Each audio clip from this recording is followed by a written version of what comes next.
Good morning. The Home Secretary's new migrant plans. Yvette Cooper is expected to strike up a multi-million-pound Italy-style migrant deal with Kurdistan and Vietnam. The move will see the nations do more to prevent illegal migrants from setting off for the UK. The Prime Minister feels the fury of farmers as he is accused of running out the back door like a flipping rat by angry agricultural at the Welsh Labour conference over the government's decision on inheritance tax. The Met Office issues snow and ice warnings for up to 20 centimetres of snowfall. Apparently we're going to be feeling the first taste of winter weather over the coming days. And eagle-eyed stargazers will be in for a treat this weekend, catching a glimpse of meteor showers which send up to 10 shooting stars an hour across the sky. And as the government is criticised for the introduction of voter ID, we're asking, should the requirement be dropped now at polling stations? Good morning. Different opponents, but same old story. England blow up against South Africa late on in their autumn international at Twickenham. And in football, we look ahead to England versus the Republic of Ireland at Wembley tonight. Good morning. It's set to turn much colder across the UK over the coming days. Find out whether you may see some snowfall where you live with me coming up a little later. Well, it's just gone 6 o'clock. I'm Anne Diamond. And I'm Cameron Walker, and this is GB News Breakfast.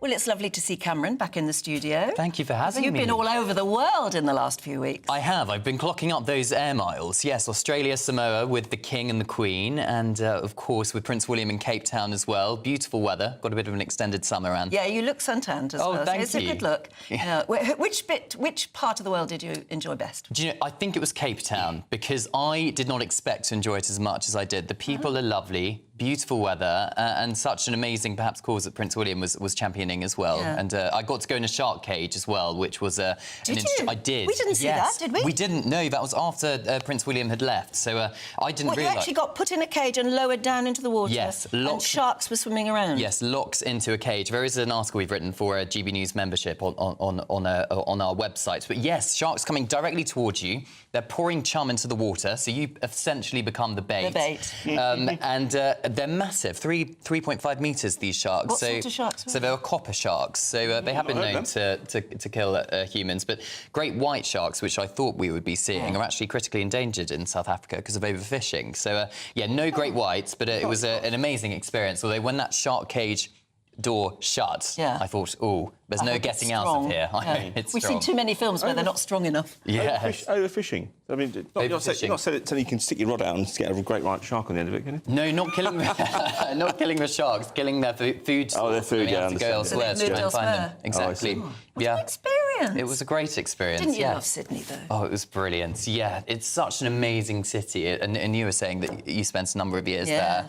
And I remember speaking to you down the line from Sydney with Stephen. I was so jealous. And then that beautiful cruise ship came in behind you, and that's what they do. You can't believe. Have you ever been to Sydney? No, not Sydney. I was going to mention South Africa because Cape Town was about the only place I've not been to, and I understand that I missed out because that was the best place. Yeah. Yes, would recommend. But yeah, cruise ships are massive and dwarf What's amazing is that when you see that, yes, they do. Yeah. When you see the Sydney Opera House and the Sydney Harbour Bridge, first of all, you have to pinch yourself because you've only ever really seen it in glossy magazines or the geography book at school, and then you realise you're there. And then in comes a cruise ship, and they all park there, don't they? Oh, yes. Oh, it's just brilliant. Oh, anyway, so good morning to you. Actually, it won't be good morning for you if you are in South Africa or if you're in Sydney or anywhere in Australia. Let us know what you're doing at the moment, because it's your summer, of course. As we're talking about snow, it's your summer. You're going out for a barbie on the beach, or have you just been to one? Yeah, how lovely. Snow and shooting stars, though, which we're expecting to see Did you try tonight. seeing the shooting stars? I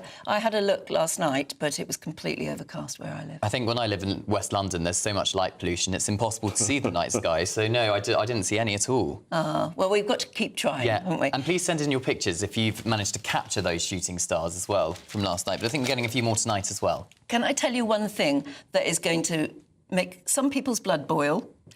And I'll just leave it there. You can get in touch and tell us what you think. Sue Gray the Sue Gray, is going to be offered a peerage in the New Year's honours list. Yes. So former Chief of Staff to Prime Minister Keir Starmer, the Partygate investigator with Boris Johnson's parties during lockdown, and number 10. I mean, this is just a bit of an attempt to smooth over her departure from number 10, perhaps. Yeah, somebody said to me, what's she got a peerage for? Services to getting rid of Boris Johnson? I mean, like I said, that will incense some people. I guess others will shrug their shoulders and say, you know, Decision she was a civil servant. It's a bad decision in hindsight for Starmer to bring on to staff. Yes, wasn't... Yeah, it looks that way now, doesn't it? It certainly does. But Keir Starmer's not the first Prime Minister to offer a peerage to a former staff member. So, you know, there is form for this, but of course, quite a controversial character. Yeah, but she wasn't a staff member for him for very long, was not she? at all. And before that, she was a civil servant working inside number 10 under Boris Johnson. So it just, as you say... Cronyism. The look is very strange, isn't it? Yes. Oh, well, let us know what you think. I'm sure you'll have a lot to say about that. As for the Prime Minister, yesterday he hailed a path of change at his first Welsh Labour conference since becoming Prime Minister. Yes, he also doubled down on the decisions made in the autumn budget, despite being met with protests from farmers outside the event in Llandudno. So here's what he had to say. So make no mistake, I will defend our decisions in the budget all day long. Well, you might have to. Farmers outside were protesting the changes to the inheritance tax, and later they criticised the Prime Minister for not meeting with them because he opted for a backdoor exit instead. Well, joining us now is the political commentator Peter Spencer. Peter, welcome to GB News. It's a bit of a pickle for both Prime Minister and farmers, because farmers, an industry which really is struggling at the moment, could now be forced to pay hundreds of thousands of pounds in inheritance tax. Yeah, I mean, it is very tricky. I mean, to go back to the thinking behind the budget, you remember that in the run-up to the election, the government ruled out increasing the obvious taxes, which were, of course, national insurance for everybody, VAT and income tax. So they had to be a little bit more, shall we say, creative in what they went for. Remember, they were aiming for some 40 billion extra pounds. Now, inevitably, there have been pinch points right across the spectrum. Particularly, we think about the care sector, which runs on a knife edge anyway, and these people are very, very anxious about how they're going to survive. Also, hospitality, again, very often on a knife edge. Pubs might have to close, and we've got farmers, and they're very concerned, saying, look, that we're going to have to push up food prices to survive, and so it goes on. But it is worth remembering that the thinking behind the inheritance tax on farmers was to hit those big landowners who buy farmland, so they won't have to pay inheritance tax. And remember that the thresholds are pretty high, so the smaller farms probably will not be impacted, and even if they are, they will have some 10 years to actually pay the bill. So it's not quite as grisly as it seems. Nonetheless, we have had the farmers, of course, when they arrive with their stonking great tractors, it's a pretty scary looking image and has plenty of impact. And it doesn't help Starmer to simply have the juxtaposition of him inside a nice warm hall and these worried looking farmers outside in the street. That's yes, it's not a good look, and one feels that the public sympathy might be an awful lot stronger with the farmers. He's digging his heels in, though, as is Rachel Reeves. They're very, very determined that they explain to everybody they would have to make hard decisions, and they're making them. Yes, they certainly are. And of course, it is worth remembering something rather depressing that came out of the mouth of the guy who runs the Institute for Fiscal Studies, Paul Johnson, last week. And remember, the Institute for Fiscal Studies is a highly respected and utterly non-partisan outfit. And Paul Johnson said, look, the fact is that they're only scraping the surface, even with these huge tax hikes. The fact is, it's yet more sticking plaster, because his underlying point is that we in this country would like to expect, and is reasonable to expect, European-style public services, but we can't get them on American-style taxation levels. So if we're going to actually seriously turn a corner and seriously rebuild foundations, what we've seen now with all these tough decisions is only for starters. Peter, can we talk to you about the front page of the Times this morning? Labour planning for a kind of Italy-style migrant deal with Kurdistan and Vietnam. It looks like the government is trying to perhaps tackle the problem at source before these migrants set off on the long journey to Britain to then cross boats across the Channel. Yes, you're absolutely right, Cameron. I mean, of course, Starmer did visit Maloney a little while ago, and indeed the point was made to him during that visit that not only is Maloney, and she is making headway in reducing a number of incomers, that's partly by various measures to send them somewhere else, but it is also very much about putting money in to the economies of countries where migrants tend to come from. In other words, to increase their prosperity. That way, the hope is, and indeed there's some evidence of it succeeding, that people who are, particularly who are sort of, if you like, economic migrants, will feel less of an incentive to try to get into mainland Europe on the grounds, well, things aren't so bad at home. And it's also worth stressing that there are going to be people who say, oh, look, we're going to send people to Vietnam. Well, the Labour Party dumped the last government's Rwanda policy, but there is a fundamental difference. Even if it were to happen, anybody who actually is granted asylum would be allowed to come into the United Kingdom and settle here, as distinct from the Rwanda scheme, in which even if they're granted asylum, they wouldn't be allowed to come to the United Kingdom. That's a fundamental difference. Now, talking of Rwanda, there's a report in The Sun on Sunday today saying that Donald Trump's team, you're already smiling, I think, I know, it's Donald Trump's team have hinted that they are looking at plans, we know they're looking at various plans to deter or deport illegal migrants, and they're thinking of deporting illegal migrants to various countries, including Rwanda. Your thoughts? Well, I mean, I have to say that my thoughts, when we start trying to analyse the workings of Donald Trump's brain, you're going down a very, very deep rabbit hole indeed. And there's frankly no way of gauging what he is thinking at any given moment and what solutions he may have to anything. I mean, I have to say that the emphasis that he's placed on getting rid of 11 million people from the United States of America is indeed chilling because of the sheer unfeasibility of it. I mean, where will he put them before he chucks them out? Concentration camps. I mean, there are sort of conspiracy theorists on the other side who say, look, this feels like an echo of Adolf Hitler when he wanted to chuck out all the Jews and then realized that was too hard, so we better exterminate them. I mean, you start asking yourself what Donald Trump is up to, and the mind, frankly, just boggles. And you look at the people that he's already lining up to run his government. Never mind Elon Musk, we've got sort of in charge of intelligence, someone who's never done intelligence before. We've got someone who might be the top lawyer who's being investigated for a sex trafficking teenager.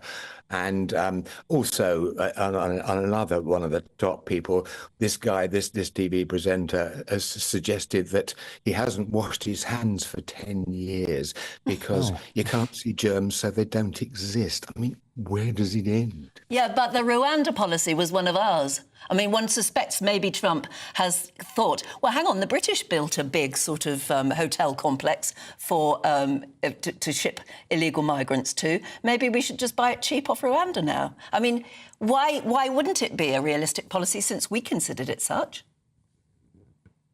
You're talking, well, who knows where it will go, of course. I remember we've got a couple of months before he actually becomes a president and does any of these things. But there is a matter of scale here. 10 million is an awful lot of people. But certainly it is true to say that Donald Trump is perhaps less concerned about aspects of potential breaking of international law. Remember, one of the sticking points with Rwanda was the fact that the European Court of Human Rights looked at Rwanda's human rights record and decided it was a bit sketchy, and so we were going to have to potentially leave this international body, which we helped to set up in the first place, to make the thing happen. Well, Donald Trump isn't going to be too fussed about that sort of thing. No. Amazing times. Very quickly, what do you think of the idea that they're going to give Sue Gray a peerage? Well, I can imagine there's going to be an awful lot of grief tipped in Starmer's direction if he actually goes ahead with that. And yes, I mean, I think one of you said a little bit earlier on about services to getting rid of Boris Johnson. I mean, she's been a controversial figure from the start, and very clearly, she's quite good at walking the walk, but she's not at all good at talking the talk, which is why Starmer decided he had to get rid of her, because the messaging from the new Labour government from the very outset was absolutely appalling, and an awful lot of blame for that was laid on Sue Gray. And maybe it's a kind of a sop to her, but you're absolutely right, it's going to annoy an awful lot of people in the process. Yes, watch this space. Peter Spencer, political commentator, thank you for joining us. Thanks very much. 16 minutes past 6. At GB News, of course, you know we love to hear what you think. So every day we run our poll of the day. Today we're asking, should the Prime Minister now meet with the farmers at Tuesday's protest, which is in London? We'll bring you the live results throughout the day. Make sure you stay tuned, because the final result will be announced later in Nana Akwia's show. Yes, for all our latest polls, news and how to vote, just go to gbnews.com/poll. Now, something that's a bit more, I don't know, uplifting. You've got to keep your eyes to the skies today, well, at least at night you have, because there's the very rare Leonid meteor shower. It's continuing. It started, apparently. I had a good look for it last night. You have to look towards the east after around midnight. I had a quick look, but it was very overcast where I was. Oh, well, the reported peak activity this weekend could be your best chance to spot the meteors across the sky this evening. So astronomer Andy Lound joins us. Andy, thank you for joining us. Where do you think, best to actually see this meteor shower? Yes, good morning. Yes, to see the Leonids, best time to do it. Get away from street lights. I think you highlighted the real problem of street lighting and city lights generally. So you want to get into an area where you're free from a great deal of extraneous light. Make sure you're in an area which is safe. That's a big issue that we have with astronomy these days. And make sure you're wrapped up warm. And you can look around, generally looking towards the east is quite nice. You can look around the sky in general, but always look towards the darkest part of the sky. The 15 to 20 meteors an hour, that's the zone, the height, if you like, the zenith point of it. There'll be more of them put lower down. And the beauty of the Leonids, in fact, although you don't get many usually, you get them very, very bright.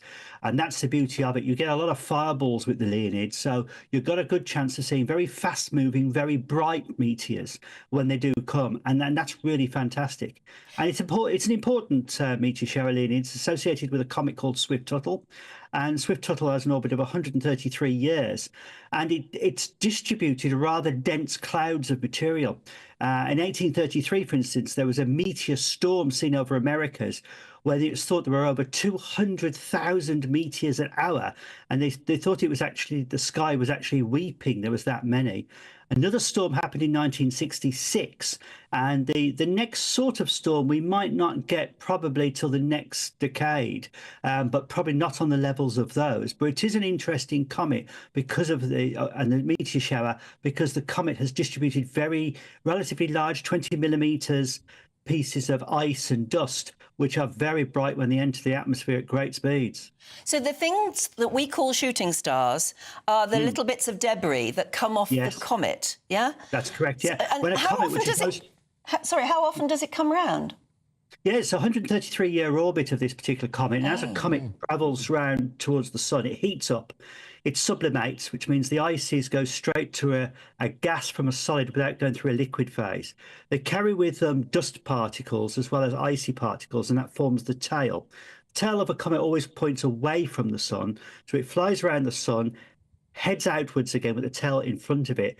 But this tail of debris keeps a ring of debris in its orbit. So it's a 133-year orbit, and so it has a ring of material. And the Earth will pass through this once every year. And when it does, if it gets to a good clumpy section, then you get a meteor shower of these particles coming through the atmosphere. And that's the same with most meteor showers. We've got another good meteor shower in December, the middle of December, the Geminids, where you'll see more of those per hour in general. But that's actually associated with an asteroid, one of only two which are associated with asteroid debris after asteroids collided with each other. But what we're looking at in meteor showers, what we call shooting stars in general, is debris, usually from comets if they're the regular showers, and if they're the random ones, which are incredibly bright, they're actually pieces of asteroids which are broken off. And do we ever see the comet itself, or only astronomers? Yes. Yes, the comet came round a few years ago and it was observed. It wasn't overtly bright to the naked eye, but it was seen through telescopes and equipment like that. It's going to be reasonably bright in 2146. So if we can hang around long enough, I'll try. It's going to be quite good then. Andy, just very briefly, tonight, can you see it with the naked eye, or are you going to need a telescope or a camera or something? No, the beauty of meteor observing is that you can just get out there and have a look with your naked eye in the sky. If you've got a camera, set it to its open setting, a B setting as it used to be called, so you can do long exposures and you might actually get some trails of the meteors going across the sky. So some equipment available to the public now is just staggering to what I had when I was growing up. Brilliant. So it's a good opportunity to go out. All right, we'll all be out in the garden around midnight, looking towards the east, up to where the darkest part of the sky. OK. Absolutely. Gives us something to do, doesn't it? Yeah. Andy, thank you so much. It's lovely to talk to somebody who really knows and can explain it all. But if the weather stays good enough and the skies stay clear enough just for a moment, it might be really worth trying for it. Yeah, shower of meteors. Let's see if there's any rain showers coming along. Craig Snell, how's your weather?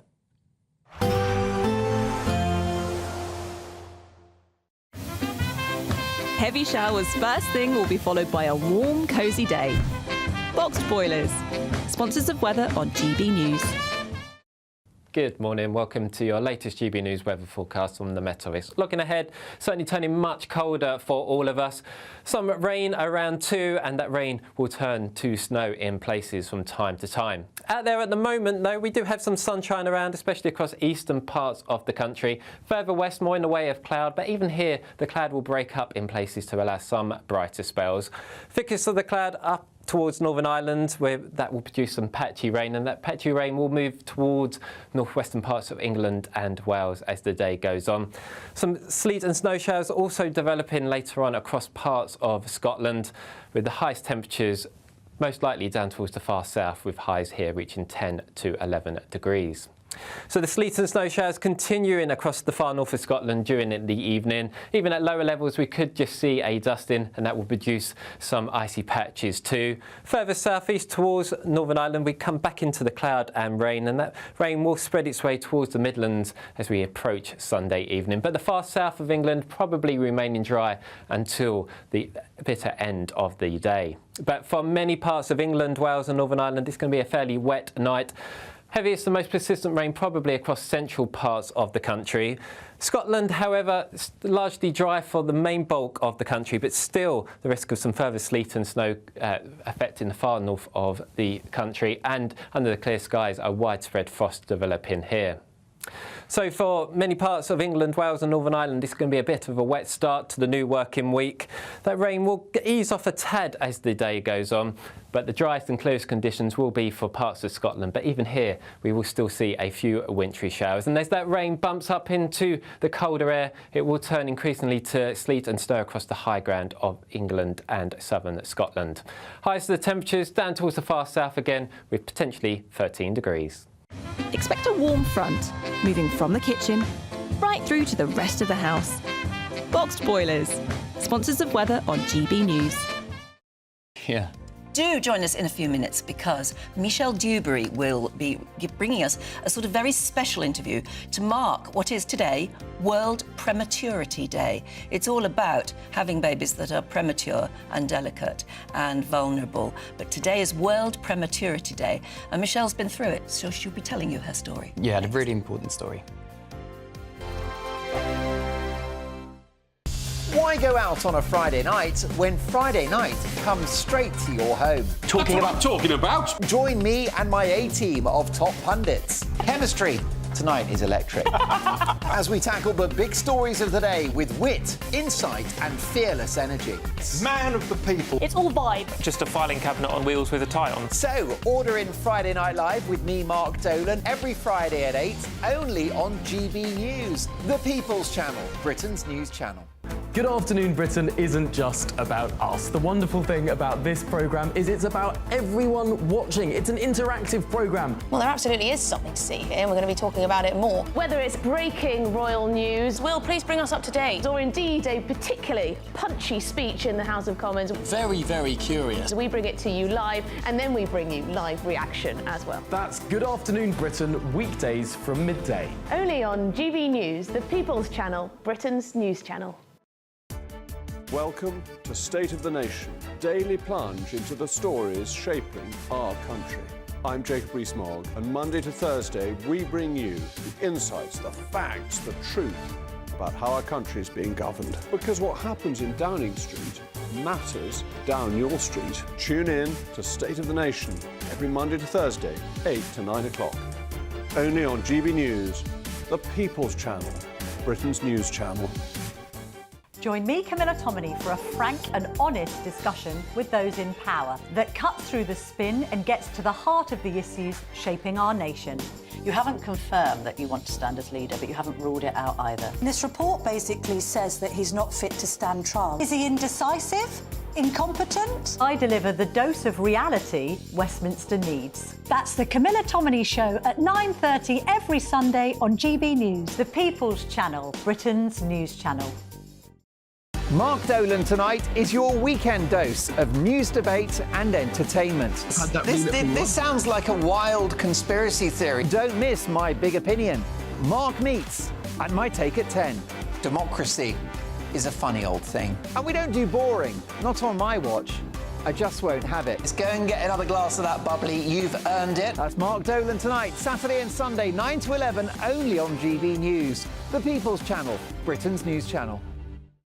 It's Patrick Christie's Tonight, and here we do things differently. It's explaining the absolute madness of this, doesn't it? It's explosive. I mean, this is very good. It's lively. 850. Your government sat there, Sean, and it did nothing. It's controversial. And the Middle East has been in turmoil since before I was born. It's everything you need to kickstart your evening. Everyone's had their Weetabix tonight. I love to see it. That's Patrick Christie's Tonight, weeknights from 9 p.m. Only on GB News, the People's Channel, Britain's news channel.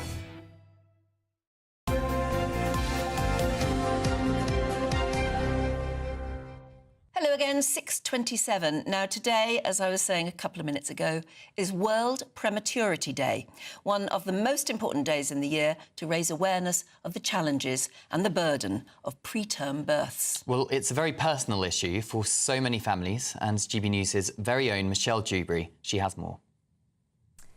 Back in the year 2020, I was absolutely delighted to have discovered that I was pregnant, but unbeknownst to me, I was going to end up having a very complicated and scary pregnancy.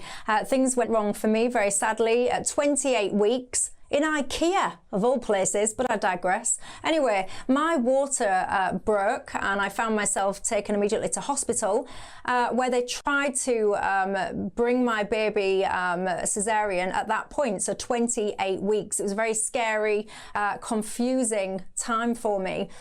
I was very lucky. Circumstances meant that I didn't give birth that night, and instead I was hospitalised, and I remained hospitalised for the best part of a month. It was a scary, horrible time. It was during COVID as well, which didn't help. But all the time I was told that I was at high risk of infection. I didn't know what was going to happen to me. I was told that if my baby survived, there would be potential for serious disabilities and so on and so forth. So very scary time. I'm pleased to say that I did have a C-section at 31 weeks. My little boy, very premature, and spent a long time in NICU. But we are one of the lucky ones. Our story has a happy ending, and I've got a happy, healthy little boy. During the course of my experience there, I became aware of a lady, Kira Curran, who set up an organisation called Little Heartbeats to help women like me. I now realise I was experiencing something called PPROM. So I'm very pleased to say that Kira joins me now. Kira, thanks for keeping me company. Let's start by explaining to people, what is PPROM? PPROM is preterm, pre-labour rupture of membranes, which is when your waters break before 37 weeks of pregnancy. And I mean, you know, I won't get too graphic about what's going on, but as a woman, you certainly sense that something is not quite right. So the first thing that anyone should do in that situation is go to the hospital. The challenge that we've got, Kira, is that it's not really a condition that's massively understood, is it? No, it's not. It only you tend to know about it when it happens to you, and then you're like, what do I do? And that is the best advice, is go to hospital. So it's very daunting and you feel very lonely. And that's one of the reasons I set Little Heartbeats up, because when it happened to me, I didn't have the information. And I felt that women needed that space, and we felt that they needed company in dealing with this as well. So tell us about Little Heartbeats. What do you do? We have a website, and it has lots of information about PPROM. So when a woman's waters breaks, when she's trying to figure out what's happening to her pregnancy and her baby, she find a resource. We provide Facebook support groups online, so women have other women to talk to. And we also send care packs out as well. And we send these little heartbeat animals out like this. And we send them, it's got a recording device, and they can record the baby's heartbeat or the baby's song. I've even had women send me a recording of them singing to their neonatal baby.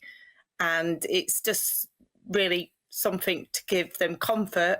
And on it, it's got Never Alone on it, so they know they're not by themselves. So Kira, tell us, what's your story then? Why did you set up Little Heartbeats?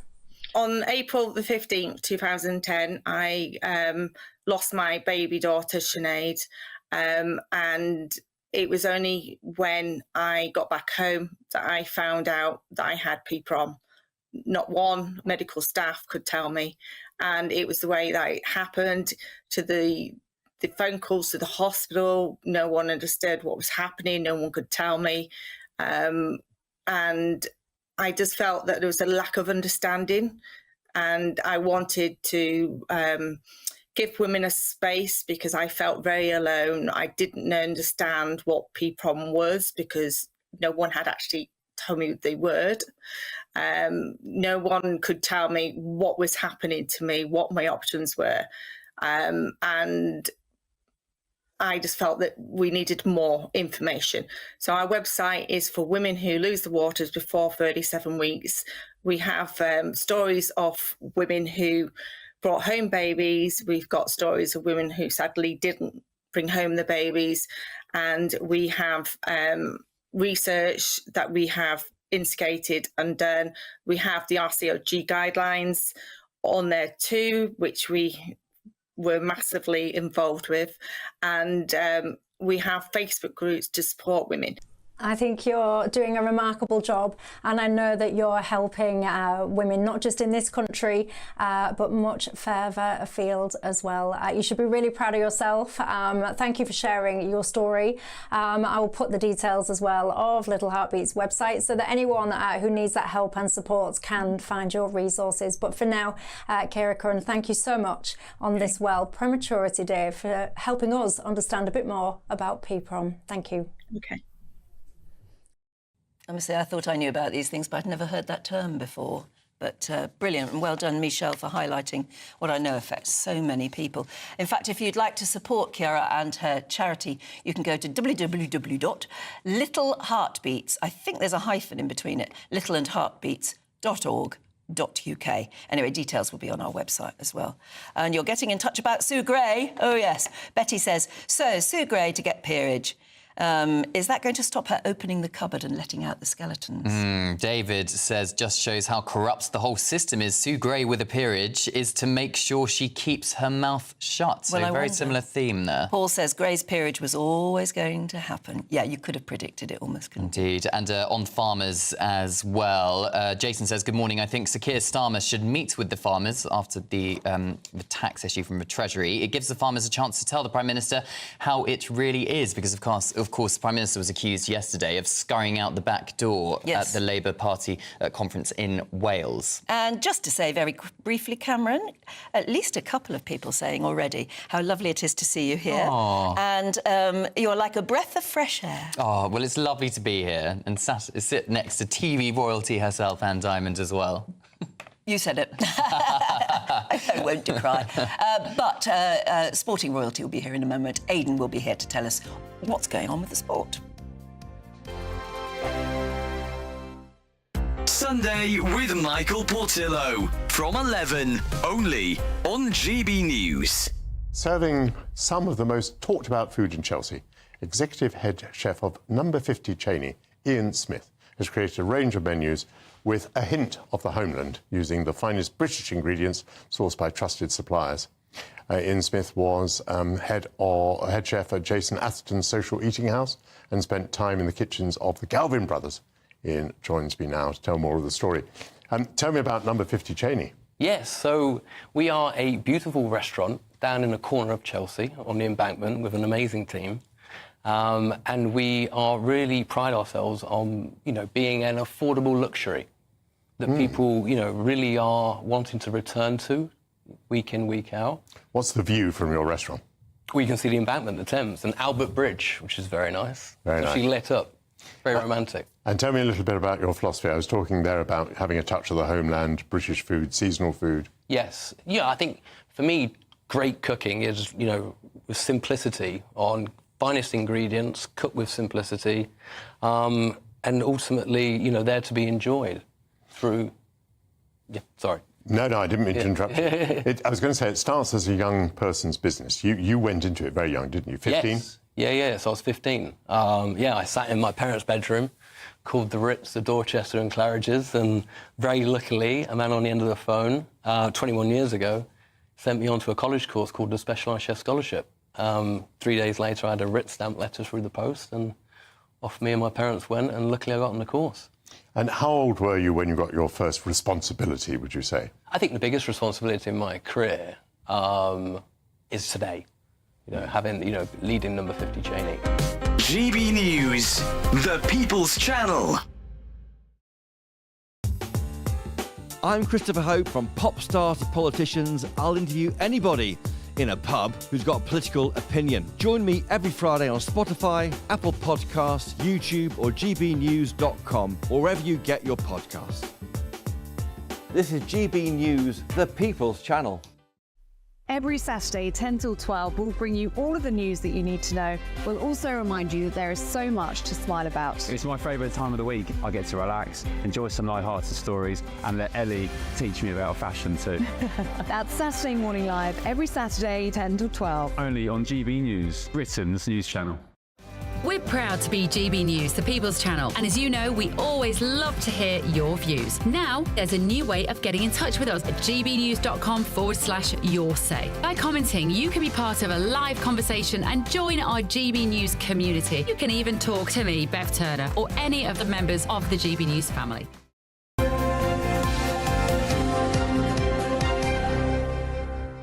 Welcome back. You're watching and listening to Breakfast with Cameron this morning, and me. And Aidan's joined us. Hi. Good morning to you both. So what's been going on in the world of sport? Well, I want to start with the rugby, regrettably, because these are not heady days for England. You can almost put a tape recorder on and record my analysis from last week and the week before as regards England, because that's 3 defeats in a row against 3 Southern Hemisphere sides who've all walked into Twickenham and made off with a family silver. It's as simple as that. Yeah. And look, don't get me wrong, Twickenham is a knowledgeable crowd.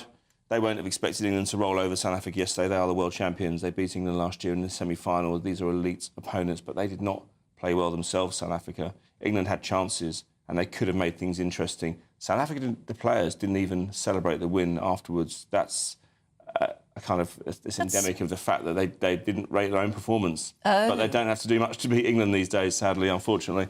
It sounds like South Africa didn't have to try very hard in order to beat England. Not really. I mean, as I say, they've got the pedigree, they've got the players. I mean, Cheslin Colby is one of the outstanding players in the world right now. He really came to the party last year at the World Cup. But England were more robust at the World Cup last year. At the moment, that's 5 defeats in a row now, Cameron. Worst run since 2006. I think our home form hasn't been this bad since 2018 when Eddie Jones was suffering a bad time. So not good luck in the rugby. What about the football tonight? Do you think there's better chances for that, England v Ireland? Yeah, well, different thing, different dynamics. Republic of Ireland, they're kicking off at 5 o'clock, I think it is, at Wembley. It's a Nations League game. It's a glorified friendly. There are points at stake in the Nations League, but Republic of Ireland are not the team they were by any stretch of the imagination. England had there've been lots of cry-offs in this camp because I just think that if you know the manager's an interim manager, you know he's on his last game and it's a busy part of the season. There were some mystery injuries that suddenly came to light unexpectedly. Right. But I do think that what that meant is that when the new replacement players come in, they've got something to prove. And they performed really well against Greece the other night. Harry Kane has come back. He was dropped the other day unexpectedly. England captain, of course. Looks like he'll be back tonight, but he's called for a winter break. Yes, which is interesting, because I thought, Boxing Day is a huge day in the football calendar. Yeah, this is the thing. Winter break is a bit odd. So his eyes have been open because he spent the last 15, 16 months in Germany, where they do get a winter break, and it's been built into their calendar for decades and decades. In fact, we worked out just the other day that he took a 10-day holiday last January because he was able to. That's what they allow you to do in the Bundesliga. He went away with his family, and in that period, if he'd stayed at Tottenham, he would have had to play 5 matches. Now, that's just in January. Now, if you mentioned Boxing Day there, the month before, it's just built into the calendar. People want to see football on Boxing Day. You have to accept when you come to this country that it's part of the endurance test. Yes. Yeah. That's the battle. There's a reason they get exactly, and it makes us a little bit unique. And so when the broadcasters are ploughing money into this, they want to put games on when everyone's bored of the turkey around Christmas and you want to watch some football at 3 o'clock, you want to go to games, you want to get out of the house. That's an important part of the tradition of the calendar in this country. 1965, I think, prior to that, we played on Christmas Day. Oh, so wow. these players don't know they're born. No, I was going to say, frankly. Do you think this generation of footballers, therefore, has lost their resilience? I don't think so. I think there is science behind this. I mean, lots of managers, English managers as well, would tell you in private. They're a bit frightened about saying it in public because there's a bit of a backlash, but plenty of them have shown me data and said, look, the players go into the red zone, as they call it. They wear those vests around in training, or around the shoulders in training, and they wear them in matches now as well. So you get live data. They're more likely to enter the red zone when they're playing matches on top of each other. So there is a bit of science behind it as well, but there's a balance to be struck somewhere along the line. But I must finish on England when I talk about Lee Carsley's his last game as interim manager tonight, and this will make you laugh. He's not shown a great deal of personality in his press conferences so far. I mean, he was most notable for saying that he wouldn't sing the national anthem, because he is actually a Republic of Ireland international, originally as a player. But he said that he spends a lot of time on the road, because England are based at St George's Park up in Burton-on-Trent, and he said that he's been getting some advice from supporters on motorway service stations. Wow. Let me read this to you. It's funny. Bear with me. It's 3 paragraphs. But he says, it makes me laugh that everyone's got an opinion on the team. That's not new. No. He said, I'm on the road a lot, so service stations is where I seem to get the most advice. Some of it good, some of it bad. I seem to meet a lot of West Ham fans. It's mainly team selection. I was in a queue in Starbucks, and a fellow was talking to me about false nine and the tactics after the Greece game. I just wanted a soy latte. Well, at least the fans are, confronting him in person rather than online. And that goes with the job. I mean, of course it does, yeah. So must everybody will have an opinion. But and they see you, and suddenly they've got the chance to give you their opinion. If he'd had high office at club level, he would know that just goes with the territory. This is somebody, I think, if we look at it deeply, he's not ready for the main job, and that's probably why he didn't. Oh, really? Yeah, I think so. But Thomas Tuchel's coming in January, so the players will be auditioning tonight to some degree. And we'll see where it goes, but I expect England to win quite comfortably. But my prediction's been wrong in recent weeks. So don't hold me to whatever you do. No. Watch this space. Aidan, you'll be back later. Thanks for joining us. Now, it's the final week of our Christmas giveaway. We're on the countdown to the big day, so you could win an awful lot of money in tax-free cash, shopping vouchers and GB News Christmas gifts. But you have to hurry to get it done. Here's how. There's just 38 days until Christmas, and it's the final week to see how you can enjoy it on us. That's £20,025 in tax-free cash to make 2025 fantastic. £5,000 to spend on gifts for all of the family. £500 in vouchers to buy a slap-up Christmas lunch at your favourite supermarket. And finally, a GB News Christmas goodie bag. Plus, we're going to get it all to you in time for the big day. For another chance to win, call 0903 681 3232. Calls cost £2 plus your network access charge. Text cash to 63232. One entry costs £2 plus one standard network rate message. Or text bonus to 63232. 5 entries cost £5 plus one standard network rate message. You can enter online at gbnews.com/win. Entries start from just £2 or post your name and number to GB09 PO Box 8690 Derby DE1 9TT. UK only. Entrance must be 18 or over. Lines close at 6 p.m. on Friday. Please check the closing time if listening or watching on demand. Good luck. Yes, very good luck. Don't go away because we are here back in a couple of seconds, I was going to say, a couple of minutes really, with the newspapers.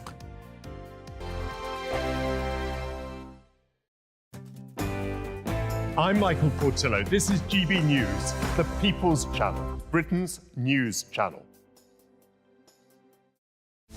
This is Britain's Newsroom, where your voice matters. It's just astonishing. With expert analysis and honest opinion, we don't just keep you informed. We bring you unique perspectives you won't see anywhere else. Can't argue with any of that. When the news happens, it happens here. On Britain's Newsroom, weekdays from 9:30 a.m. Only on GB News.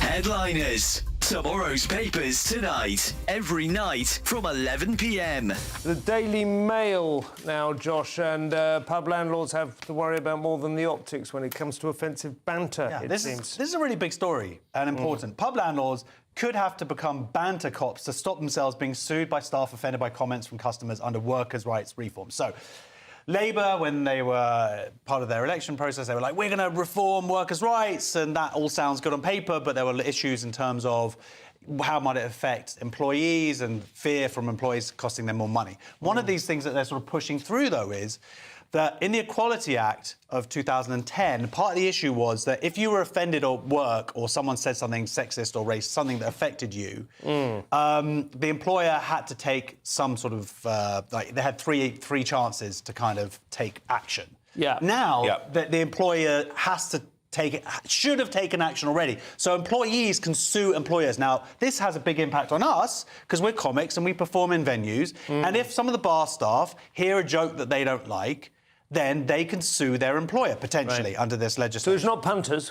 Well, also, it could be like you're at a bar and some bloke is like, oh, I like that top, or whatever. That's not good behaviour.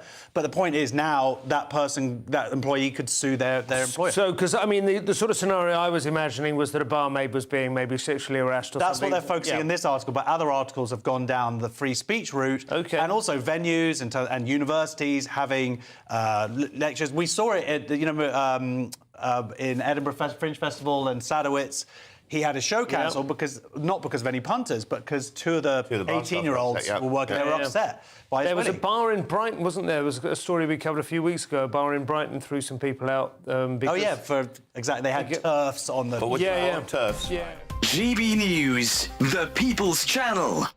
If you want your news to be straight talking... This is a nightmare for the Conservatives again. Down to earth. It's not just Nottingham where this is happening, is it? And most importantly, honest. Hard-working, middle-class taxpayers, they'll get their book thrown at them. Then catch me, Martin Daubney, Monday to Friday, 3 till 6 p.m. on GB News, Britain's news channel. I'm Tom Harwood. This is GB News, Britain's news channel.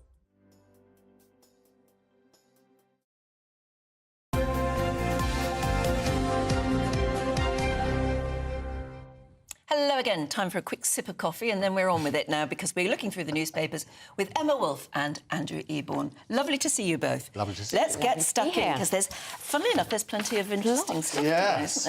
Shall we start, Andrew, with Sue Gray? Well, what a grey day, as they used to say. It is reported in the Times today, the Sunday Times. Sue Gray to become a peer. It is extraordinary, and I know that the great audience that we have here at GB News will be totally behind this and say it's nothing to do with her Partygate rewards and stuff like that. What a controversial character. They've talked about her being paid more than Starmer. She turned down the new role, apparently, and she sort of led the narrative on that, but actually there was a bit of haggling going on about the money, and now she's going to be rewarded in this extraordinary way. Yeah, do you think this is a way to perhaps keep her quiet of all of the disagreements in number 10? I mean, she was apparently, according to this report, asking for more per day than the Prime Minister. Yes, she was. She has not covered herself in glory since being removed from her chief role. This new invented title about head of the trade envoy of the regions, and the envoy, whatever, to the regions and the... Yes, it was an nonsense thing. Yeah, but now she's clearly being sort of shunted, well, not shunted sideways, but moved somewhere else where she won't be complaining. But it's a reward. It is a reward. But isn't a peerage meant to be an honour? And we're meant to be thanking those who have in some... I mean, I think the honour system anyway is utterly broken you're so right. and corrupt. I always say this trust really will stick in the craw. Of course it would. I always say trust comes in on foot and leaves on horseback, and this is yet another example where people are sort of turning around. I thank you. I'm here all week. Get those sound bites ready. But you're right. I don't know anybody who's speaking up. You look at about I mean, there's a hemorrhage, if you like, on social media, and a big backlash about it. Nobody's saying, "Oh, well done, she richly deserves it." And one of the big criticisms, I think, of the honours system is exactly this. It's political appointments, whereas what we perhaps should be celebrating is people of ordinary citizens across the country doing extraordinary things for their community. I totally this kind agree. of story, I think, upsets people. It's not quite the same as an honour, though. I mean, I think an honour has got to be for something over and above. Yes. But a peerage, you've got a job to do in the House of Lords, so you should have something obvious to contribute. But it's just the way, when people leave office, you know that they're going to be given a peerage by their mate, by Boris Johnson, by David Cameron. It's such a corrupt system. That isn't the way it should work. We should, whatever the difference, we should be rewarding achievement and service to our country, shouldn't we? No, and honours go to right people, and I think that works on that sort of basis. If no one sitting right next to my right. The reality, however, is that the optics on this are appalling. Yes. Nobody's going to turn around and do this. And she's been clouded in controversy. That transition from the civil service to working as a political, for the Chief of Staff, it's complete nonsense. But to be fair to Sue Gray, she was a very high-up civil servant. She would have a lot of experience within that. And as you say, she has a job to do, in the House of Lords. I like the fact that people don't know much about it, that she used to be a publican in Northern Ireland. And there are questions... Tough stuff. Exactly. Let's move on, Emma, to another story, actually, in the Sunday Times again, isn't it? Absolutely. About Rishi Sunak ignoring the advice he was getting about when to call the election. Yeah, so this is advice. This was a very blunt memo that was issued to him in early April by Isaac Levido, who's one of these political supremos, strategist. And he said to Sunak in the memo, he said we should wait till the autumn. Isn't it astonishing, though, to think that we could be having a general election now? Yes. So he said wait till October or November. We need two fists to punch Labour with. We need the economy fist and we need the kind of platform, we need a reform fist.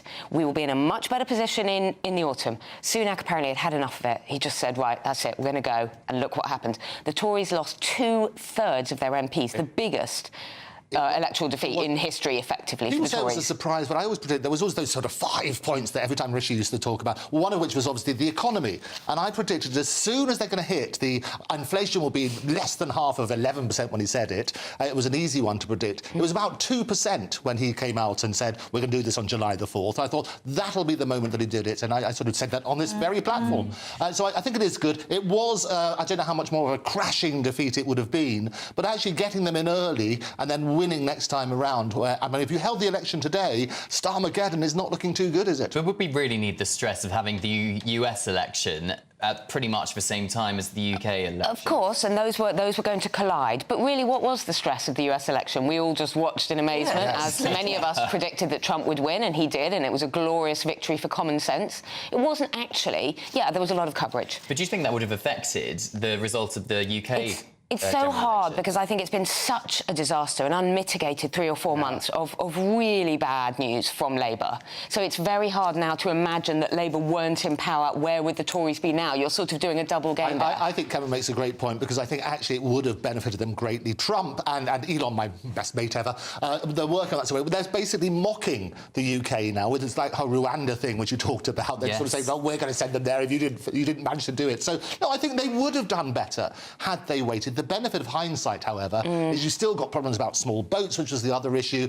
The economy is going to go up and down more than winter draws on, and you work on that sort of principle. So I think it's an interesting one. Getting them in there early. You hold the election tomorrow, I can guarantee Starmer would be out. Well, try and get it into 40 seconds, please. We'll end. I'm sorry to rush this through. Yes. Looking at the Observer, it's only 30 seconds now. It's gone down.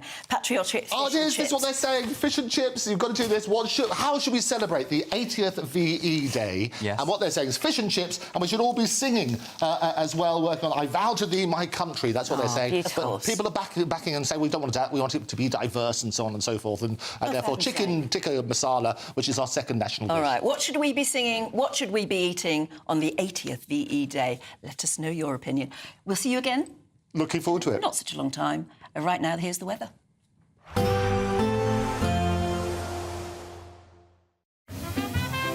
Heavy showers first thing will be followed by a warm, cosy day. Boxed Boilers, sponsors of weather on GB News. Good morning, welcome to your latest GB News weather forecast from the Met Office. Looking ahead, certainly turning much colder for all of us.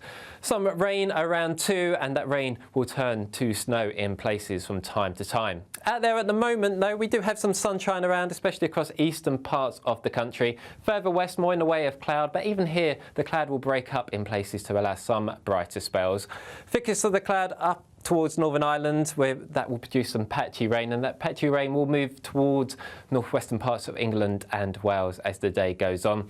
Some sleet and snow showers also developing later on across parts of Scotland, with the highest temperatures most likely down towards the far south, with highs here reaching 10 to 11 degrees.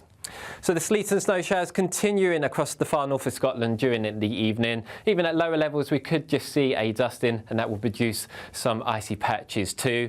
Further southeast towards Northern Ireland, we come back into the cloud and rain, and that rain will spread its way towards the Midlands as we approach Sunday evening. But the far south of England probably remaining dry until the bitter end of the day. But for many parts of England, Wales and Northern Ireland, it's going to be a fairly wet night. Heaviest and most persistent rain probably across central parts of the country. Scotland, however, largely dry for the main bulk of the country, but still the risk of some further sleet and snow affecting the far north of the country, and under the clear skies, a widespread frost developing here. So for many parts of England, Wales and Northern Ireland, it's going to be a bit of a wet start to the new working week. That rain will ease off a tad as the day goes on, but the driest and clearest conditions will be for parts of Scotland. But even here, we will still see a few wintry showers. And as that rain bumps up into the colder air, it will turn increasingly to sleet and snow across the high ground of England and southern Scotland. Highest of the temperatures down towards the far south again, with potentially 13 degrees. Even though we'll see a cloudy start, it'll be a bright outlook for the rest of the day. Boxed Solar, sponsors of weather on GB News. This is the final week to grab your chance to win Christmas on Us this year. There's £20,025 in tax-free cash. There's £5,000 to spend on gifts for all the family. There's £500 to spend in your favourite supermarket. And a festively themed GB News goodie bag. We'll get it all to you in time for the big day. For another chance to win, call 0903 681 3232. Calls cost £2 plus your network access charge. Text cash to 63232. One entry costs £2 plus one standard network rate message, or text bonus to 63232. 5 entries cost £5 plus one standard network rate message. You can enter online at gbnews.com/win. Entries start from just £2, or post your name and number to GB09 PO Box 8690 Derby DE1 9TT. UK only. Entrance must be 18 or over. Lines close at 6 p.m. on the 22nd of November. Please check the closing time if listening or watching on demand. Good luck.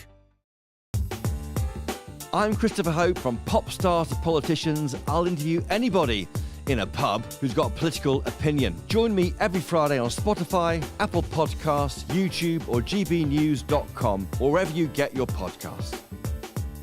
This is GB News, the People's Channel. If you want your news to be straight talking, this is a nightmare for the Conservatives again. Down to earth. It's not just Nottingham where this is happening, is it? And most importantly, honest. Hard-working, middle-class taxpayers, they'll get their book thrown at them. They catch me, Martin Daubney, Monday to Friday, 3 till 6 p.m. on GB News, Britain's news channel. Nightmare commute. Kick it up a gear with GB News Radio. You can listen online and on DAB+ and on the GB News app. We're also on TuneIn and the Radio Player apps. From the school run to rush hour, get revved up with GB News Radio. We are the People's Channel, Britain's news channel. Mark Dolan tonight is your weekend dose of news, debate and entertainment. This sounds like a wild conspiracy theory. Don't miss My Big Opinion. Mark Meets at My Take at 10. Democracy is a funny old thing. And we don't do boring, not on my watch. I just won't have it. Let's go and get another glass of that bubbly. You've earned it. That's Mark Dolan tonight, Saturday and Sunday, 9 to 11, only on GB News, the People's Channel, Britain's news channel. Good Afternoon Britain isn't just about us. The wonderful thing about this programme is it's about everyone watching. It's an interactive programme. Well, there absolutely is something to see here, and we're going to be talking about it more. Whether it's breaking royal news, Will, please bring us up to date, or indeed a particularly punchy speech in the House of Commons. Very, very curious. We bring it to you live, and then we bring you live reaction as well. That's Good Afternoon Britain, weekdays from midday. Only on GB News, the People's Channel, Britain's news channel.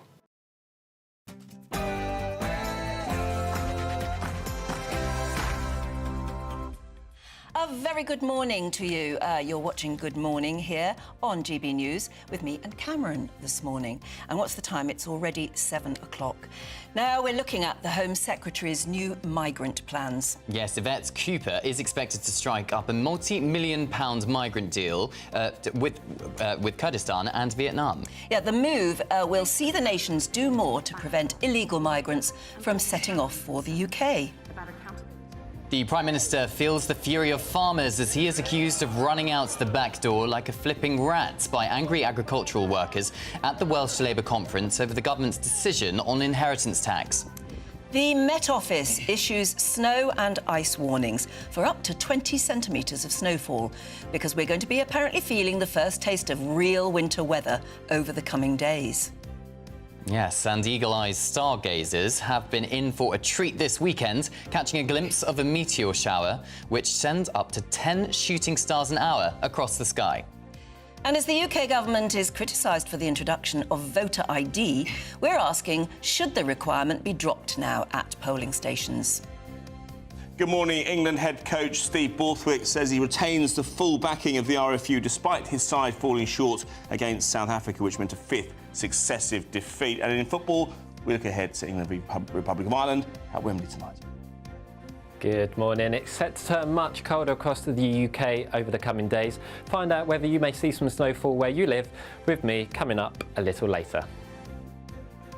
Well, it's just gone 7 o'clock. I'm right there, aren't I? Yes. 7 o'clock. I'm Anne Diamond. And I'm Cameron Walker, and this is GB News Breakfast.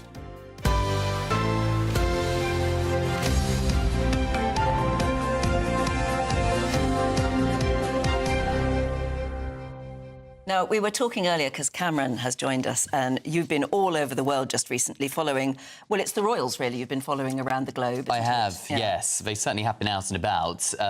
Prince William in Cape Town, South Africa, the King and Queen in Australia and Samoa. But after Prince William had left, I decided to be very silly and lock myself in a cage in the ocean to look at some sharks, some very big sharks. Here are the pictures. These are pictures you took. Yes, so it was a GoPro, which one of the, me thinking, what on earth am I doing here? Yeah. So this is the cage going into the water, for those of you listening, on the radio. And it's this tiny trap door at the top of the cage. You get into it, they shut the door, so you're trapped in the cage. Then they throw lots of fish guts and chum into the water to attract these massive sharks, 3.5 metre sharks. And they come right at you because they think you're the bait, because obviously the chum wafts into the cage. You probably are, really. Probably am. And because these are copper sharks and their noses are quite long, so the noses actually go into the cage. So if I really wanted to, I could reach out and touch it, but I didn't dare, just in case a a tooth got too close to my hand. Yes, it was there I am looking very attractive in my goggles and wetsuit. But yeah, it was a crazy experience, but it was brilliant. And it's all the money goes towards conservation and tourism of these animals because they're actually quite endangered in South Africa. I was quite fascinated by sharks as a kid, and there was a boy in my class who used to read the Angling Times. I used to pepper him with questions about sharks. I said, well, what about if you're in the middle of the ocean, you get attacked by a shark? What do you do? He goes, oh, it's very simple. You just give him a little punch on the nose and you That's what they always say. I know, as if you're going to do that, though, Well, in the maelstrom of a great white shark attacking you. It seems nonsensical, doesn't it? And I think by the time Did they tell you what you could do if it got too close? If it comes too close to you, well, I suppose you're in a cage, so they're hoping the cage is going to stop it. But what was slightly terrifying is because the water's quite murky, you don't see the shark until it's almost too late. So if you weren't in a cage, I think the chance of you actually managing to defend yourself are quite remote. So I didn't see any great white sharks, luckily, but the copper sharks, they have been known to attack Water looked quite clear there. You say it's quite murky. It can, when they chuck the chum in and you can't see, it's probably a couple of metres that you can see. But yeah, it was an interesting experience. For sure. Catherine Forster's is with us as well. I can see her reeling there. You done anything like that ever in your life? No, I'd like to, but yeah, it must be quite scary. It was a bucket list thing. I'm not sure how my mum thought about it when I told her after the events that I'd been into a shark cage. But, sensible to tell your mother after. Definitely after. Yeah. One of my sons told me he was just bungee jumping off a mountain in New Zealand. I don't want to know. And then he sent me the video of it. It was just horrific. Has anyone at home ever tried anything really dangerous? Yeah, do let us know. I don't know whether I could. No, I wouldn't at my age. I don't know whether I ever would have. It's fascinating. My great aunt did a bungee jump a parachute jump when she was 70. So, yeah. Oh, thank you. You've now set the bar. There you go. That's your challenge, Anne. That's something I know I could never do, throw myself out of an aeroplane. I think I'd have to be strapped to somebody already. and they will force me out the plane. Because I think I'm like you. There's no way I've done that paragliding thing where you start on a boat and you go up and then down. I don't mind that because you start on dry land. Dry land. But I don't think I could actually jump out of an aeroplane into nothingness. Nor me. Whenever I experience heights, my hamstrings seem to go. They seem to go weak. Everything goes. Yeah, it does. Ever done anything like that, Catherine? No, but I've got 3 boys who are very adventurous, but too adventurous, perhaps. Yeah, it can be quite scary for mum at home, I can tell you that. Well, do let us know if you've done anything dangerous and share us your stories from across the world. There are those who say you probably swim with sharks most days because you're in Houses of Parliament. Anyway, let's talk politics, because the Home Secretary, Yvette Cooper, is expected to agree to an Italian-style migration deal with Kurdistan and Vietnam. Yes, the plans follow the Prime Minister's meeting with his Italian counterpart, Giorgia Meloni, in September. Now, it's believed that any deal struck would be bespoke to that country and could include a returns deal in efforts to stop illegal migration at the source. Yes, and of course, Catherine is here, joining us now. A pretty ambitious plan. It seems to be them trying to tackle it at source, isn't it? Yes, because they immediately scrapped the Rwanda plan, which was to act as a deterrent if those flights had ever got off the ground. So what they're trying to do is smash the gangs, as Sir Keir Starmer keeps saying, is to stop people getting to the French coast, to the Channel in the first place. So it sounds like the Home Secretary will sign these deals by the end of the year. They need to get something to get these numbers down, because the numbers currently are at 33,000. Yeah. For the year so far, that's more than crossed last year in the whole of the year. And Kurdistan, a lot of the gangs that we hear so much about are based there. There's a lot of Kurds involved in this people smuggling. The thing is, Catherine, all of these deals are going to cost a lot of money. And last year, the Conservatives struck a deal with France, £500 million over 3 years to bolster patrols on the French coastline. And yet numbers are still going up. So is there a guarantee that any deal struck is actually going to make any difference? Well, no guarantees, no. But obviously cheaper in the long term to prevent people coming than having to rescue them, put them up in hotels for years and years. Most of them, we know, end up staying. I think it's really interesting. I was on the trip with the Prime Minister to Rome, where he met Giorgia Meloni in September, this very right-wing leader that had a great relationship with the former PM Rishi Sunak. And Keir Starmer's being very pragmatic about this. He's going to do what works, because Italy have managed to get the numbers down by 60%, which is quite something. And they have done deals with countries like Libya and Tunisia, basically paying these countries aid to stop people making that setting out in the first place, and also by giving them incentives to stay. So the hope is, in the case of Kurdistan, that they'll be cracking down on the gangs. Vietnam, this is picking up a plan that the Tories had earlier in the year, ads on social media to deter people setting out, and also Turkey, of course. At the height of the European migrant crisis back in, 2015, 16, the EU did a deal with Turkey to pay them vast amounts of money to basically keep people there and stop them coming. But it is a huge problem, and not just for us, for the whole of Europe.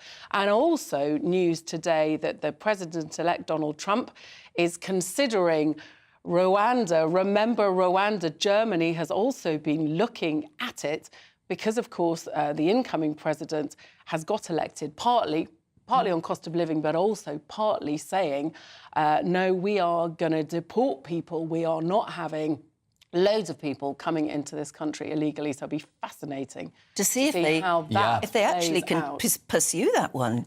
Yeah, I mean, all that money that heck of a long way to fly illegal immigrants from America all the way to Rwanda, but maybe he can make it work. There are lots of little political stories bubbling through the front pages of the newspapers, including the one about Sue Gray, who has apparently been earmarked to be offered a peerage in Keir Starmer's first New Year's honours. Yeah, Sue Gray. I mean, she was a huge figure in Whitehall for decades, and out of Westminster, nobody had ever really heard of her. And then, of course, Partygate, she led that inquiry that was so damning into Boris Johnson.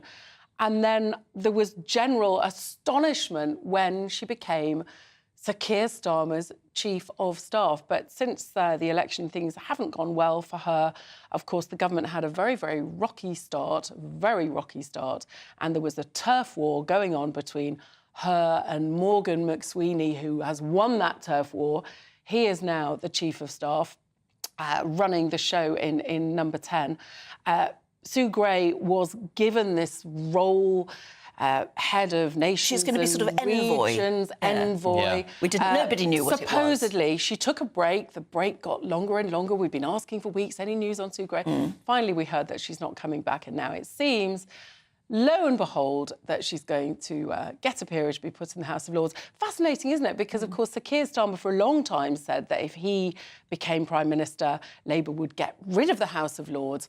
But, of course, people talk about making reforms like that, being in government, a bit different. And it's really rather useful, isn't it? The House of Lords, Prime Minister after Prime Minister, finds it very handy to be able to put people in there. Yes, perhaps smoothing the exit of Sue Gray from Number 10. Indeed. But she'll have a job in the House of Lords. She'll be.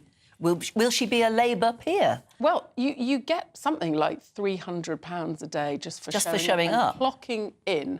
You could clock in and then leave the building. Yeah, and there are a lot of Lords who work hard at certain bills and stuff like that. I've seen them do it. But, depends how you... But if you're offered that job, you don't have to work that hard. You don't have to, and some don't. I mean, I do think in Sue Gray's case that she will be a very active member. I'm sure that she will. And worth saying that the House of Lords does have a very useful role to play in acting as a sort of check on the government and saying, have you really thought about this? Let's make some tweaks. But, it's very interesting how what Keir Starmer said several years ago, and the reality now a bit different. OK, Catherine, for now, thank you very much.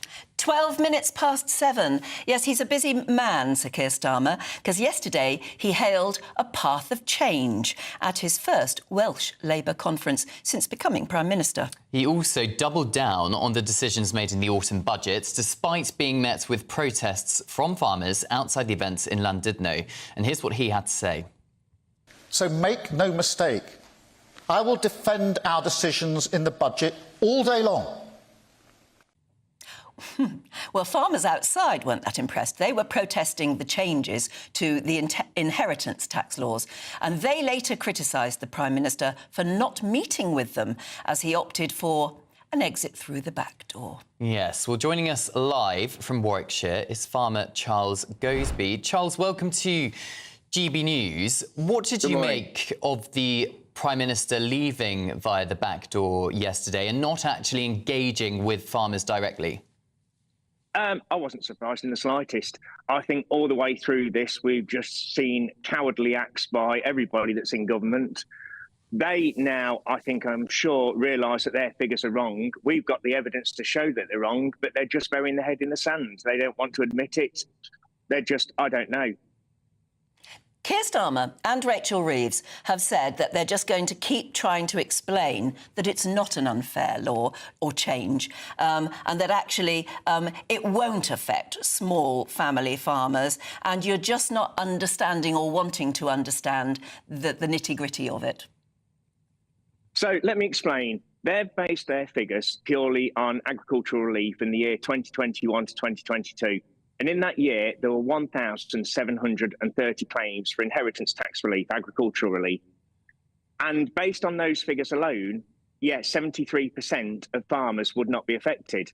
But what the government have failed to tell us, and what has come out in a written parliamentary question at the Treasury Select Committee, is that of those 1,730 claims, 45% of them also claimed for business relief as well. And that doesn't include those that claim for business relief without agricultural relief. So actually, the government are basing this policy on figures that don't add up. And they know they don't add up. So I don't know what this is all about, because this is going to impact, and DEFRA have also said this is going to impact far more farmers than they believe. Far more. I would suggest pretty much every single farm, every single working active farmer that's running a farming business. The only people it's not going to affect really are the small holdings and the people with the pony paddocks. But it's not just farmers this is going to affect. There's been a study a few years ago that said for every £1 support into agriculture, it returns £7.40 to the economy. So by attacking farming this way, you're also attacking the economy, and especially rural economies.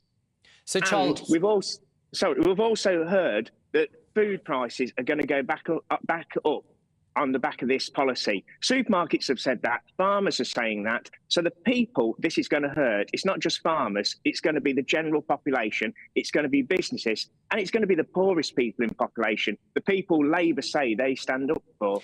Yeah, that is the worry. Charles, how is this inheritance tax hike going to affect you and your farm? Frighteningly.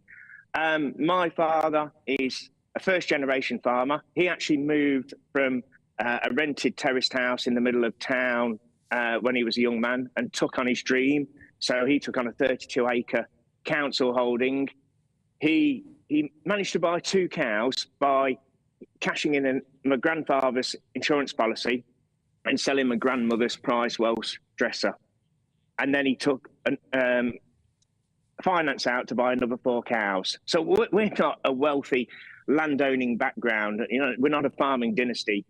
Yet we, through working hard, investing everything we have and taking far below the minimum wage, have managed to build up a sustainable farming business. And because he's now 80 years old and is the majority owner of the land, this is going to have huge implications on us. And it will mean that, food production here at Manor Farm will no longer be sustainable. One of the arguments often used against a Labour government versus a Conservative government is that your Labour people just don't understand the country. And they point to the fact that, if you're a railway union worker and you go on strike, you get noticed. But the farmers, maybe a Labour government doesn't understand farming. What would you say to that? I don't think the Labour government understands business. I mean, this policy just shows... Well, we've been told, if you look at the Cabinet, I've not verified this, but apparently there's not a single person in the Cabinet that's ever run a business themselves and has never worked in the private sector. They're only public sector workers. And what we see in this policy and in other policies is that this government are living off their assets. And any businessman will tell you, once you start living off your assets, you're on a very dangerous slide downhill, because before too long, those assets have gone and you've got nothing to make a living on. Charles, it's good to speak to you this morning. Thank you very much indeed. Thank you. I'll let you get on with what I'm sure is a very busy day for you. Yeah, I bet. And GB News would also love to hear what you think. Every day we'll be running our poll of the day. Today we're asking, should the Prime Minister now meet with the farmers at Tuesday's protest, which is being planned in London? We'll bring you those results live throughout the day, so make sure you're tuned in. Final results being announced in Nana Okoye's show. Yeah, and if you want to find out all about our latest polls and news and how to vote, etc., just go to gbnews.com/poll. Now, let's have a look at some of the other stories coming into the newsroom this morning. The Conservative peers are planning to delay the handover of the Chagos Islands to Mauritius to allow Donald Trump to block the controversial deal. Sir Keir Starmer's government have apparently already agreed a draft treaty for the transfer. However, opponents of the plan say giving up the British overseas territory could give China greater influence in the region, threatening the security of a US airbase. Lord Blunkett is calling for action on what he says are death trap tube platforms after he was injured falling into the gap at Westminster Station. He's writing today in The Sun on Sunday, and he says that he had been getting on a district line train with his guide dog, and his feet slipped, and it was very nearly a very bad accident. And Colleen Rooney and a whole host of other famous faces are set to enter the jungle this evening as this year's series of I'm a Celebrity, Get Me Out of Here launches. The show will see campmates Bush Tucker trials in order to win food and other prizes. Other contestants include Coronation Street actor Alan Halsall, Radio 1 star Melvin Adoom, and the journalist Jane Moore.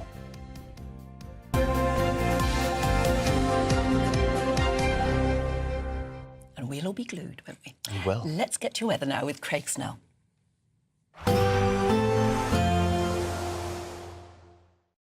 Expect a warm front, moving from the kitchen right through to the rest of the house. Boxed Boilers, sponsors of weather on GB News. Good morning, welcome to your latest GB News weather forecast from the Meteor. Looking ahead, certainly turning much colder for all of us.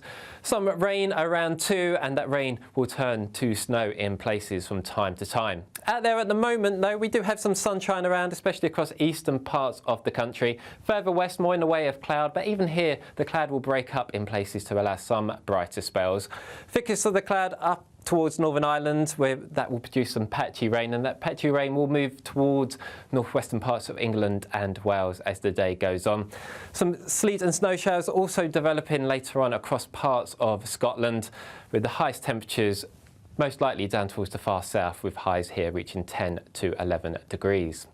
So the sleet and snow showers continuing across the far north of Scotland during the evening. Even at lower levels, we could just see a dusting, and that will produce some icy patches too. Further southeast towards Northern Ireland, we come back into the cloud and rain, and that rain will spread its way towards the Midlands as we approach Sunday evening. But the far south of England probably remaining dry until the bitter end of the day. But for many parts of England, Wales and Northern Ireland, it's going to be a fairly wet night.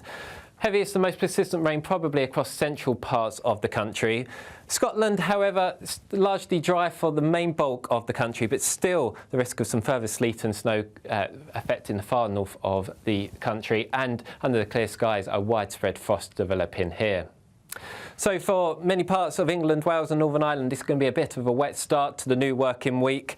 That rain will ease off a tad as the day goes on, but the driest and clearest conditions will be for parts of Scotland. But even here, we will still see a few wintry showers. And as that rain bumps up into the colder air, it will turn increasingly to sleet and snow across the high ground of England and southern Scotland. Highest of the temperatures down towards the far south again, with potentially 13 degrees. There will be a light breeze in the morning, leading to a warm front. Boxed heat pumps, sponsors of weather on GB News. Right, it's Christmas giveaway time, and we're now on the countdown to the big day. You haven't got long. You could win an awful lot of money in tax-free cash, shopping vouchers and GB News goodies. But you have to hurry, so here's how to take part. There's just 38 days until Christmas, and it's the final week to see how you could enjoy it on us. That's £20,025 in tax-free cash to make 2025 fantastic. £5,000 to spend on gifts for all of the family. £500 in vouchers to buy a slap-up Christmas lunch at your favourite supermarket. And finally, a GB News Christmas goodie bag. Plus, we're going to get it all to you in time for the big day. For another chance to win, call 0903 GB 681 3232. Calls cost £2 plus your network access charge. Text cash to 63232. One entry costs £2 plus one standard network rate message. Or text bonus to 63232. 5 entries cost £5 plus one standard network rate message. You can enter online at gbnews.com/win. Entries start from just £2 or post your name and number to GB09 PO Box 8690 Derby DE1 9TT. UK only. Entrance must be 18 or over. Lines close at 6 p.m. on Friday. Please check the closing time if listening or watching on demand. Good luck. Yes, good luck with that. Still to come, should we scrap voter ID? We'll be debating that next. This is GB News Breakfast with Cameron and Anne. It's Patrick Christie's tonight, and here we do things differently. It's explaining the absolute madness of this, doesn't it? It's explosive. I mean, this is very good. It's lively. 850. Your government sat there, Sean, and it did nothing. It's controversial. And the Middle East has been in turmoil since before I was born. It's everything you need to kickstart your evening. Everyone's had their Weetabix tonight. I love to see it. That's Patrick Christie's tonight, weeknights from 9 p.m. Only on GB News, the People's Channel, Britain's news channel. Welcome to State of the Nation, daily plunge into the stories shaping our country. I'm Jacob Rees-Mogg, and Monday to Thursday we bring you the insights, the facts, the truth about how our country is being governed. Because what happens in Downing Street matters down your street. Tune in to State of the Nation every Monday to Thursday, 8 to 9 o'clock. Only on GB News, the People's Channel, Britain's news channel. This is Britain's Newsroom, where your voice matters. It's just astonishing. With expert analysis and honest opinion, we don't just keep you informed. We bring you unique perspectives you won't see anywhere else. Can't argue with any of that. When the news happens, it happens here. On Britain's Newsroom, weekdays from 9:30 a.m. Only on GB News. In the GB Newsroom, we bring you the news as it happens. With our team of dedicated journalists across the UK, we're ready to keep you up to date with what's happening every half an hour, every single day. Bulletins here on GB News, the People's Channel, Britain's news channel. If you want your news to be straight talking, this is the nightmare for the Conservatives again. Down to earth. It's not just Nottingham where this is happening, is it? And most importantly, honest. Hard-working, middle-class taxpayers, they'll get their book thrown at them. Then catch me, Martin Daubney, Monday to Friday, 3 till 6 p.m. on GB News, Britain's news channel. Join me, Camila Tominey, for a frank and honest discussion with those in power that cuts through the spin and gets to the heart of the issues shaping our nation. You haven't confirmed that you want to stand as leader, but you haven't ruled it out either. This report basically says that he's not fit to stand trial. Is he indecisive? Incompetent? I deliver the dose of reality Westminster needs. That's the Camila Tominey Show at 9:30 every Sunday on GB News, the People's Channel, Britain's news channel. Hi there, I'm Michelle Dewberry, and I'm going to take a second to tell you all about my show, Dubes & Co. We start off with the issues of the day. We then bring in both sides of the arguments. We get rid of the disrespect. And then you throw me into the mix. And trust me, I'll tell it exactly how it is. And then, of course, the magic ingredient, you at home. We mix it all together, and what have we got? In my opinion, the best debate show in town. Monday to Friday, 6 till 7 on GB News, Britain's news channel.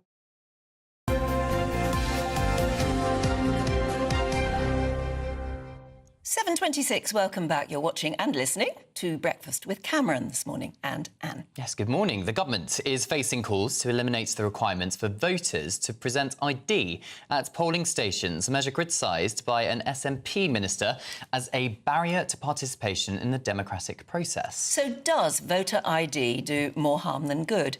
And is it time, perhaps, to scrap it? Well, joining us now to discuss this is journalist Jessica Joe and the political commentator and a former SNP member, Lieutenant Colonel Stuart Crawford. Welcome to you both. Jessica, let's come to you first. You believe it should be scrapped, don't you? Yes. Why do you think that is? It's just another layer of bureaucracy on this road to so-called democracy. And it was such an incendiary move to begin with because it disproportionately affects certain social groups, certain certain echelons in society. For instance, the Windrush scandal back in 2017-2018, these people were wrongly deported, wrongly detained for not having the relevant ID. And you have to remember that during the sort of 50s and 60s, these people came as children on their parents' passports, and landing cards would have likely been destroyed by the Home Office. So how can these people prove their right to remain in the country despite not doing anything wrong? So it presents that extra barrier to sort of participation for the likes of them. Yeah, I mean, let's put it to Stuart then. I mean, Stuart, it has been a problem. Maybe we pushed for it too soon. What do you think? Well, I mean, I respect Jessica's view and I hear what she's saying, but I believe that voter ID is not really a barrier to voting at all.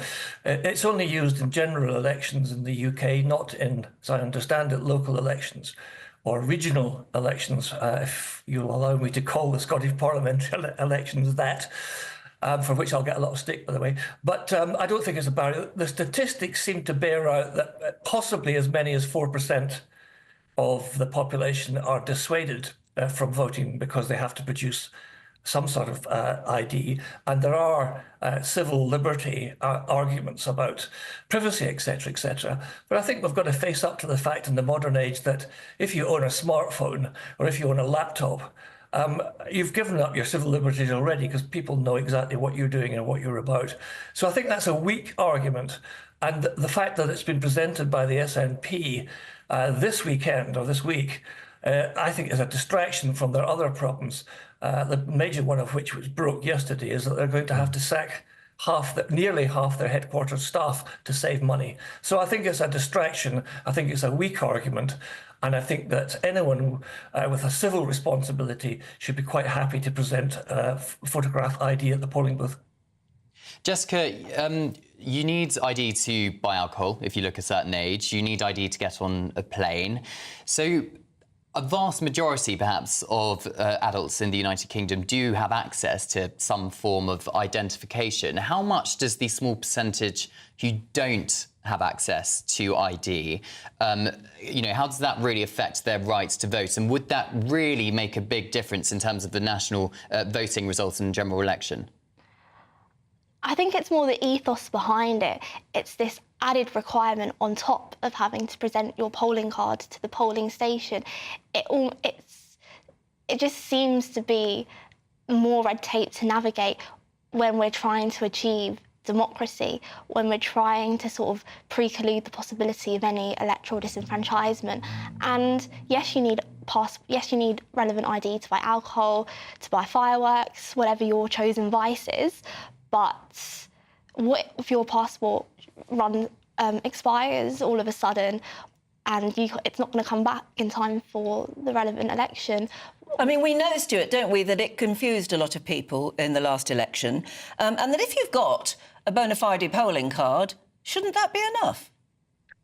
Well, in the ideal world, yes. And I don't think that voter fraud is a major issue in the UK, although I may be being slightly naive here. I know there's all sorts of skullduggery has gone on in the past in local elections, particularly in inner city areas across the UK. But I don't think voter fraud is a major issue. But I can't see any reason why any law-abiding civilian who wants to vote should object to presenting a voter ID in the form of photographic ID, a driving licence or whatever it is, because what have we got to hide? Nothing. Well, we'll see what our audience has to say. Thank you very much indeed for enlivening the debate, Jessica and Stuart. Thank you. Do stay with us here on GB News Breakfast. Aidan will be here in a couple of moments with the sport.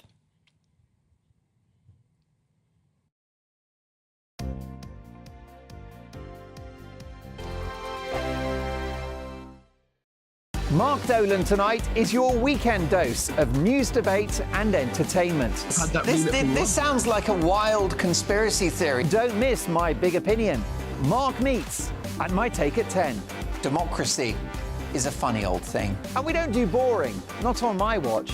I just won't have it. Let's go and get another glass of that bubbly. You've earned it. That's Mark Dolan tonight, Saturday and Sunday, 9 to 11, only on GB News, the People's Channel, Britain's news channel. Join me, Camila Tominey, for a frank and honest discussion with those in power that cuts through the spin and gets to the heart of the issues shaping our nation. You haven't confirmed that you want to stand as leader, but you haven't ruled it out either. This report basically says that he's not fit to stand trial. Is he indecisive? Incompetent? I deliver the dose of reality Westminster needs. That's the Camila Tominey Show at 9:30 every Sunday on GB News, the People's Channel, Britain's news channel.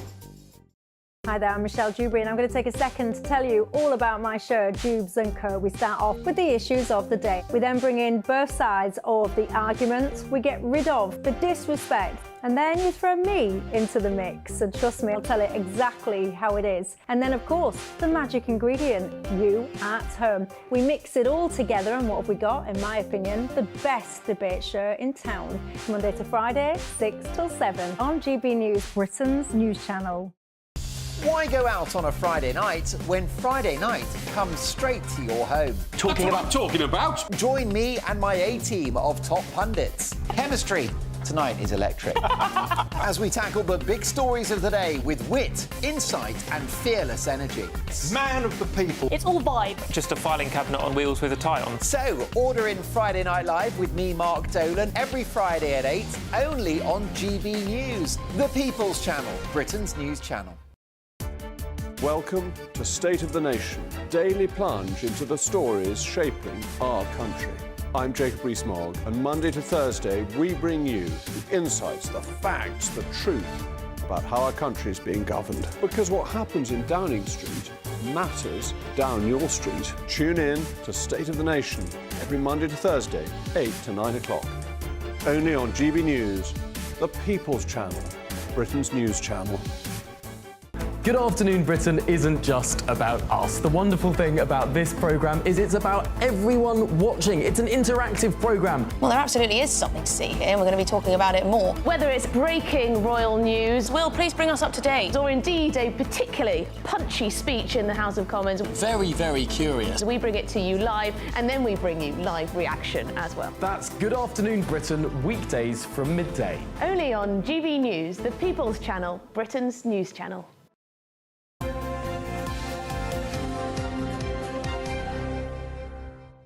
Welcome back. It is 7:35 and you're watching and listening to Breakfast with Cameron and Anne. And Aidan. Hi. Hi. What sport shall we start with? The rugby? Yeah, I think we have to start on the rugby, but I wanted to just switch tacks slightly because I think there's some pressure should fall, some spotlight should fall on the manager, really on the coach, because 15 defeats in 25 matches, 5 defeats in a row. He can't keep saying that there isn't a problem with this side. England is over-resourced as a rugby nation. They should be at the very elite level. They've not been there for some time. And I wonder whether the RFU are just taking a little bit too long to make their decision over a manager. That you saw Eddie Jones previously, it took too long to sack him. Now, it's different in football compared to rugby. They don't dispense with their managers quite so readily in rugby as they do in football. There's a degree of loyalty there.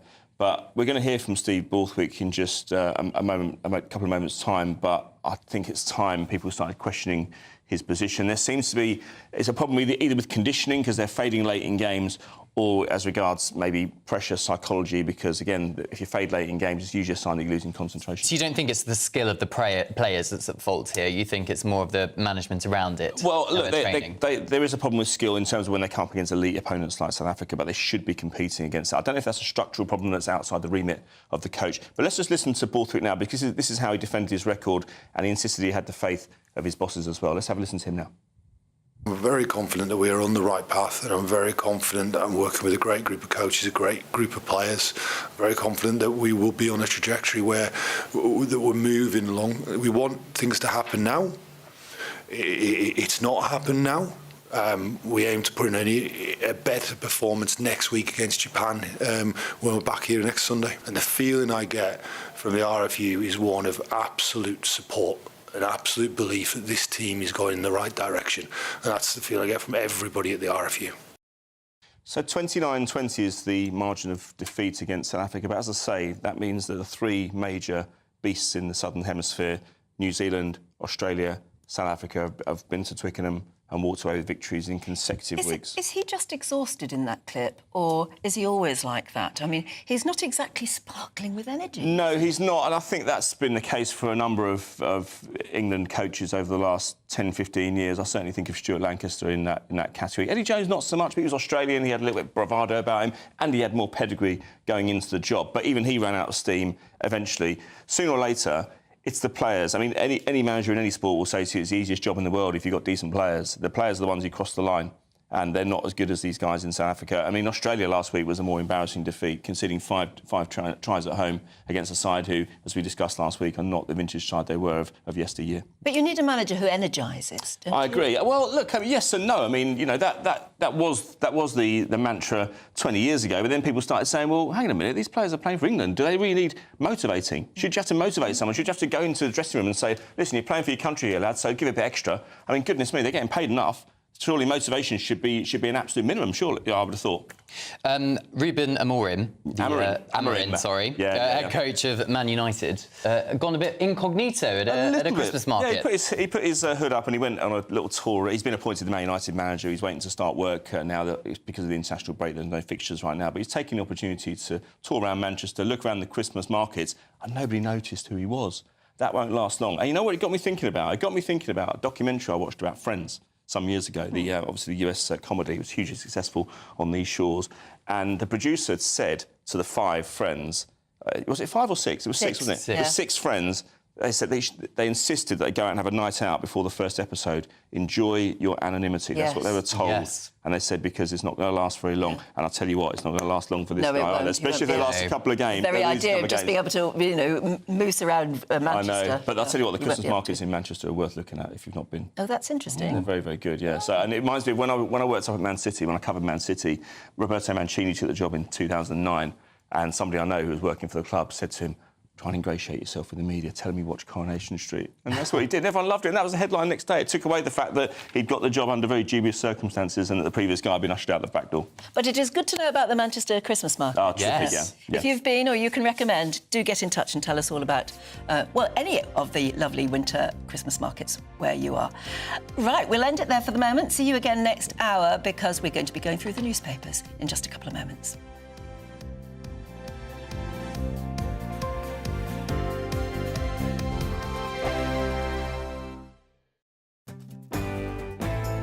I'm Andrew Pearce. This is GB News, the People's Channel, Britain's news channel.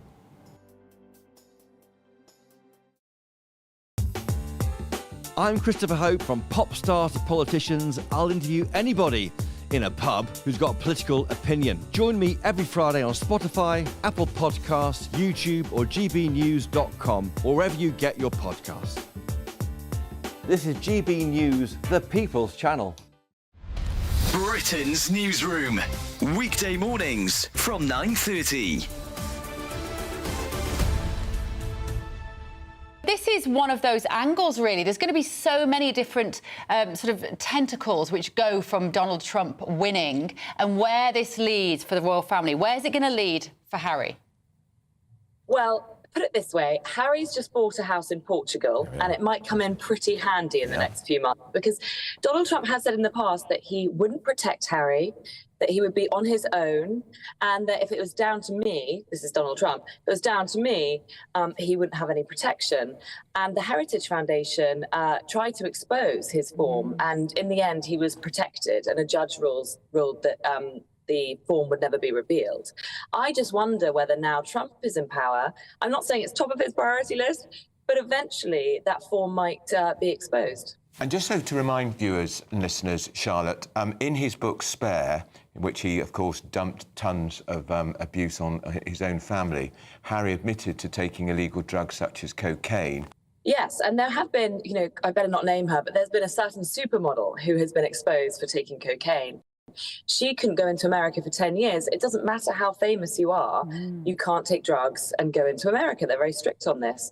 So if Harry didn't tick that box, and then he wrote in Spare that he's taken magic mushrooms, marijuana and cocaine, it wasn't a very clever move. Oh, the implications, though, of Donald Trump saying that Harry can't live in America, like the political ramifications of that. I can't see Starmer handling that very well. No, and well, he just might say he wants people in America who've told the truth about drug taking, and he's got zero tolerance on illegal drug taking, Trump. GB News, the People's Channel. In the GB Newsroom, we bring you the news as it happens. With our team of dedicated journalists across the UK, we're ready to keep you up to date with what's happening every half an hour, every single day. Bulletins here on GB News. The People's Channel. Britain's news channel. I'm Bev Turner. Thank you for joining us on GB News, the People's Channel, Britain's news channel.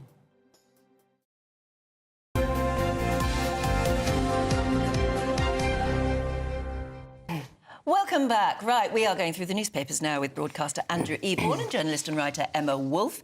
And there's plenty of interesting stories about. In The Sun on Sunday, Emma, there is a very interesting article that we were thinking, is it the first time he's done a proper interview like this with James Hewitt. Yeah, so James... formerly known as Princess Diana's lover for about 5 years. He was famously the love rat. You know, everyone branded him the love rat. And he's been speaking out, and he now works for a charity in Ukraine and sort of driving aid over there and things like that. But he's been speaking out about the infamous, you're all far too young to remember, the infamous 1995 Panorama interview. That Bashir did with Princess Diana, and he's been talking about how that was kind of, you know, really quite deceitful, the way that Bashir used her, drew her in, got her to really speak out about things, and sort of drip-fed her little bits of information. Oh, your friend said this about you, and, you know, obviously it's been subject to many, many, many investigations, actually, over the years, the Bashir interview. But James Hewitt says that he was also kind of maligned in that, and that I think the whole affair has been, I mean, it's kind of come to define his life, which is sad. Yeah, really sad. And I'll tell you what's really sad. I had the joy of interviewing Charles Spencer a number of times on my show, and the really sad thing is Diana went to her grave thinking that those very close to her had betrayed her. I know, there was an interview with the driver. Her driver, a couple of weeks ago, gave an interview, said he was the most trusted driver. He's the one always pictured dropping her off, collecting her and all the rest of it. And then suddenly she froze him out. Suddenly, with no explanation at all. And he said it was really hurtful, nearly gave him a nervous breakdown and everything. And it wasn't until the daughter of his wife happened to be watching The Crown and saw, in the episode about Bashir, saw that Bashir deliberately pointed the finger at the driver to her and told her, it's your driver who's giving away all your secrets, it's your driver who's got a tracer on the car and microphones in the car. And that's why she froze him out. And he said what really, since then, since The Crown, he has successfully taken out some sort of a lawsuit. But, and he's been paid, I think. But he said the fact that really hurts him is that she went to her grave believing he betrayed her when he never did. And she was very paranoid about certain things anyway. She had issues with trust and so on and so forth. And I think that is the scandal. It must never happen again. But when you're that high profile figure, celebrity of that way, and you're in a car and you're talking on your phone, you're making arrangements, and you talk to the people that you spend a lot of time with, which is your kind of hair and makeup people and your driver and the people around you. And the way that Bashir spread these lies out and completely made her even more paranoid, and kind of it infects entire families and friendships. Why has he really never been held to account? Well, he should be. I mean, they should turn around now, because there were also the fake, you might remember, the fake bank accounts as well. Showing transfers of money which never happened. So you're right, we should not, this should be yet another chance. I don't understand why he's still walking around as though nothing happened. I don't know what well, Andrew would know more about this. I don't know what legal prosecution you can bring against people. It's fraud. They obtained interviews. It was a horrendous deception. The BBC, I talked about trust coming in on foot and leaving on horseback. The BBC, they shine a spotlight on them all the time. Now we should revisit it with this story coming out accordingly. And at the time of the Dyson report, the Prince William did a on-camera interview, a very rare on-camera interview, slamming the BBC, slamming Martin Bashir, calling him a rogue journalists. And I remember at that time, Bashir was using the excuse that he was ill or suffering from long COVID or something like that. But, you know, that was a couple of years ago now. That was in 2021, I believe. Yes. So we're 3 years on. And I think there's a lot of very angry former staff members of Diana, Princess of Wales. She got rid of her security. But Bashir should come on and apologise now. I mean, that's what he should do. Yeah, but just to play devil's advocate, how much longer do we keep going over and over this? This is now, what, 19, nearly 20 years ago.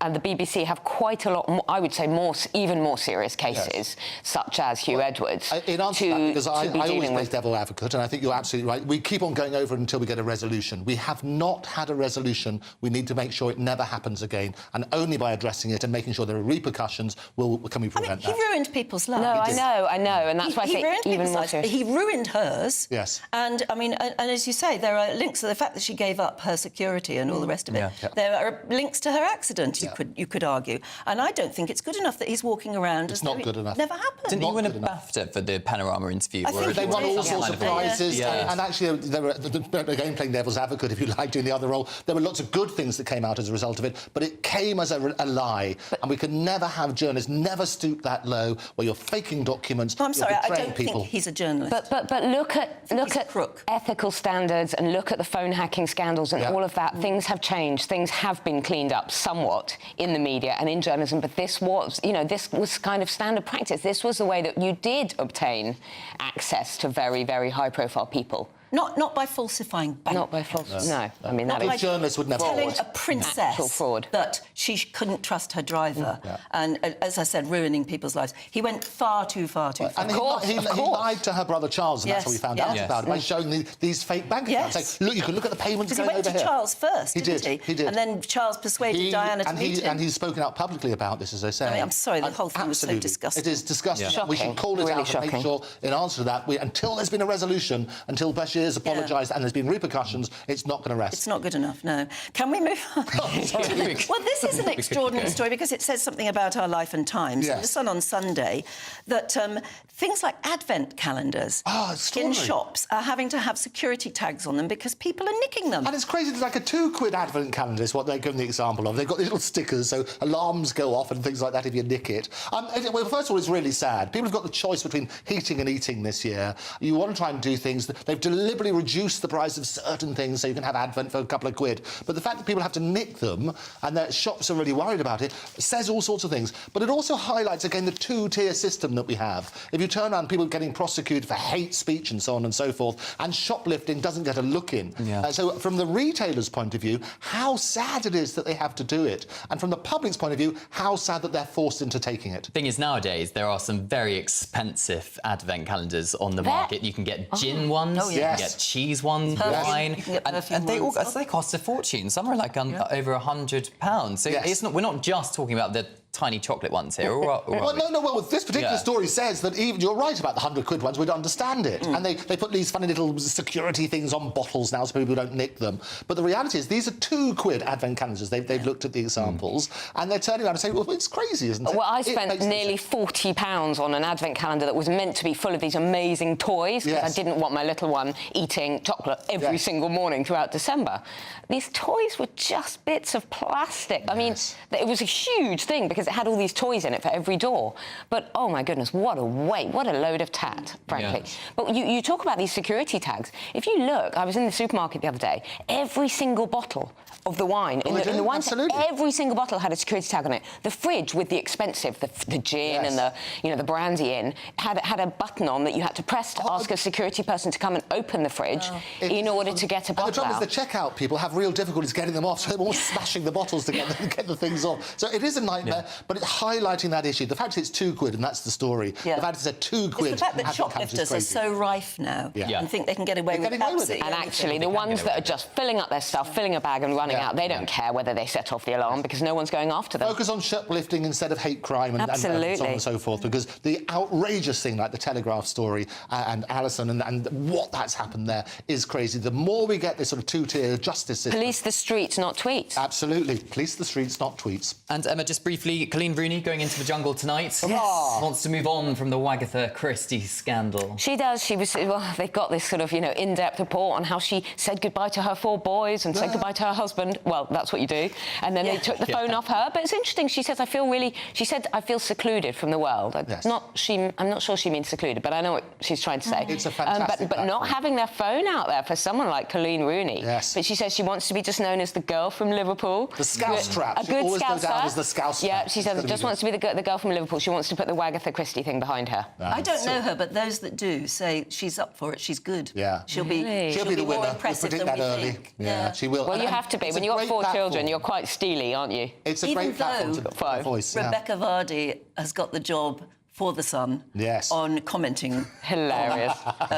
So that's going to be pretty vitriolic. Yes. And I'm sure ITV Boss is going to be hoping for a few stories on the case. I wouldn't be surprised if they dropped Rebecca Vardy in somewhere near the end. Oh, yeah. Maybe she can be her friends that that would be good, towards wouldn't the it? final. Rather good. Well, that would certainly make headlines for sure. I don't want to end on a bad note, but Andrew, you've been looking in the Daily Star about Christmas chaos for travellers. Oh, isn't it awful? Every year we get this, don't we? They're talking about trains being delayed and so on and so forth. People trying to make their way home to Christmas is going to get harder and harder, and history repeats itself because we don't learn the lessons from history. So, sadly, that's what's going to happen. Plan early if you're going to do it. Start cycling, that's the best way. Emma cycles everywhere. Yeah, but if you live... I mean, all my family are in London, but if you live up in Scotland, you can't cycle home for Christmas. You'll be surprised. Cycling home for Christmas with all your presents on your back, it's hard enough going from one side of London to the other, let me tell you. It's not strikes and things. Yes. It is engineering shutdowns. Well, that leaves on the things... But they have to do this stuff at a time when people are not commuting, so they do it over Christmas, which causes misery. I would much rather be disrupted commuting into work, sorry bosses, than spending time family at Christmas. It is a scandal about the whole rail system. I've just come back from Japan, where they have the most efficient rail system in the world. It runs to the nanosecond on time. We basically are the prices of our rail tickets. It's cheaper for me to fly down to Nice than it is for me to go up to Scotland. It's nonsense. All they need to do is do this work overnight. That's what Germany do. I bet that's what Japan do. They close the lines down, they work on this stuff overnight, and then it runs during the day. Absolutely. I feel sorry for the station staff that's going to have to deal with angry passengers. Yeah, very much so. OK, sorry about that. Bad news for Christmas. Just don't travel anywhere. Right, thank you very much. Thank you. See you in the next hour. Right now, you'll want to know how the weather is going to treat you today.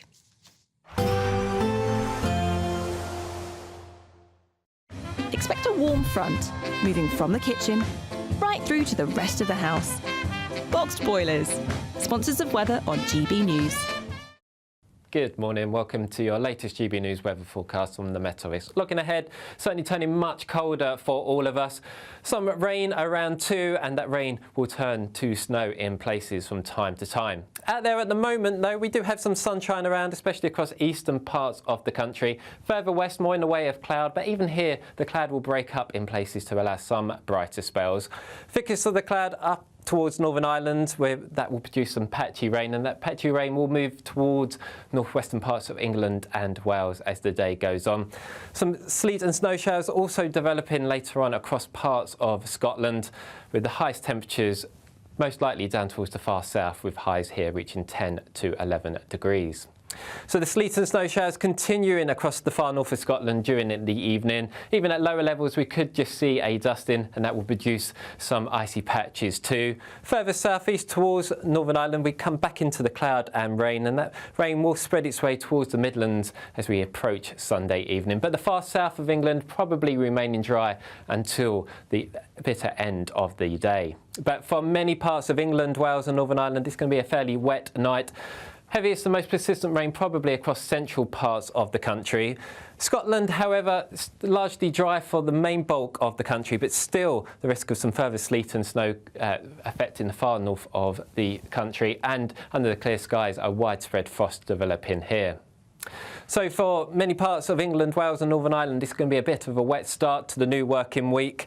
That rain will ease off a tad as the day goes on, but the driest and clearest conditions will be for parts of Scotland. But even here, we will still see a few wintry showers. And as that rain bumps up into the colder air, it will turn increasingly to sleet and snow across the high ground of England and southern Scotland. Highest of the temperatures down towards the far south again, with potentially 13 degrees. A nice bright morning will generate a lovely warm day. right through to the evening. Boxed Solar, sponsors of weather on GB News.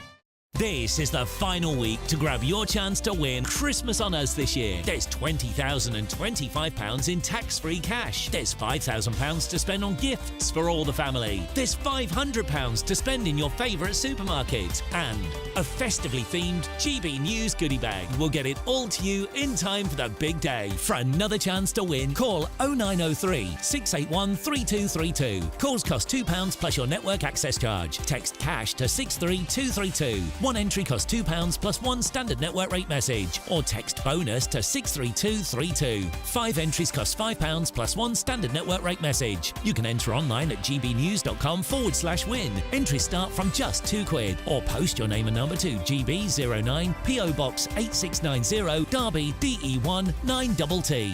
UK only. Entrance must be 18 or over. Lines close at 6 p.m. on the 22nd of November. Please check the closing time if listening or watching on demand. Good luck.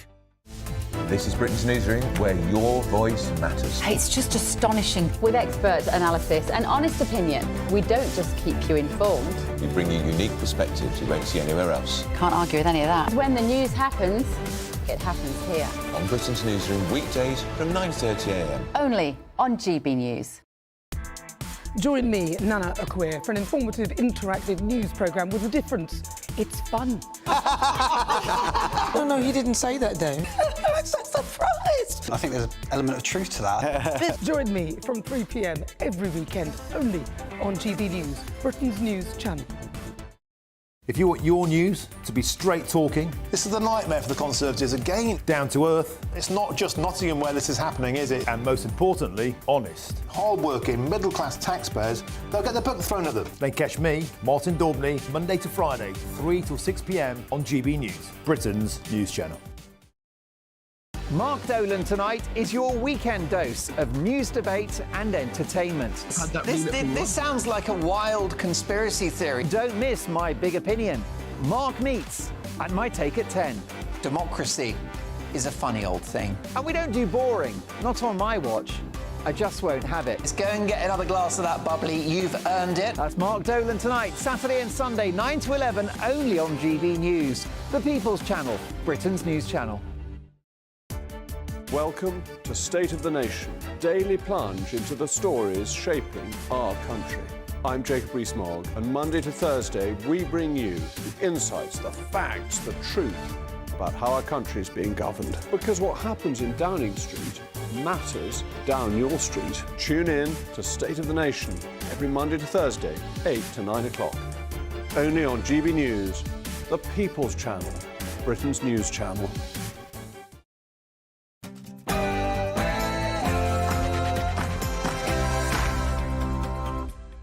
Good morning. The Home Secretary's new migrant plans. Yvette Cooper is expected to strike up a multi-million-pound Italy-style migrant deal with Kurdistan and Vietnam. The move is going to see nations do more to prevent illegal migrants from setting off for the UK. The Prime Minister feels the fury of farmers as he is accused of running out the back door like a flipping rat by angry agricultural workers at the Welsh Labour conference over the government's decision on inheritance tax. The Met Office issues snow and ice warnings for up to 20 centimetres of snowfall. We're apparently going to be feeling the first taste of winter weather over the coming days. And eagle-eyed stargazers have been in for a treat this weekend, catching a glimpse of meteor showers which send up to 10 shooting stars an hour across the sky. England captain Harry Kane has called for football to adopt a winter break, which he believes could help the Three Lions win the World Cup. And we reflect on the other boxing match that happened this weekend. Good morning. It's set to turn much colder across the UK over the coming days. Find out whether you may see some snowfall where you live with me coming up a little later. Well, it's just gone 8 o'clock. I'm Anne Diamond. And I'm Cameron Walker. And this is GB News Breakfast.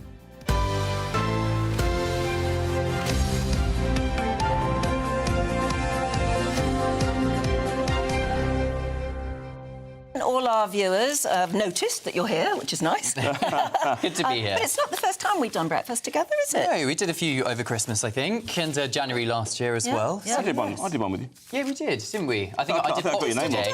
breakfast show together? No, not together. I did sport, but I think I got Cameron's surname wrong. He's fairly new at the time. I was relatively new to presenting back then. Yes, I did Boxing Day and I did New Year's Day last year, so I didn't get to go out New Year's Eve. I know, I was a trooper. Did you volunteer or were you pushed?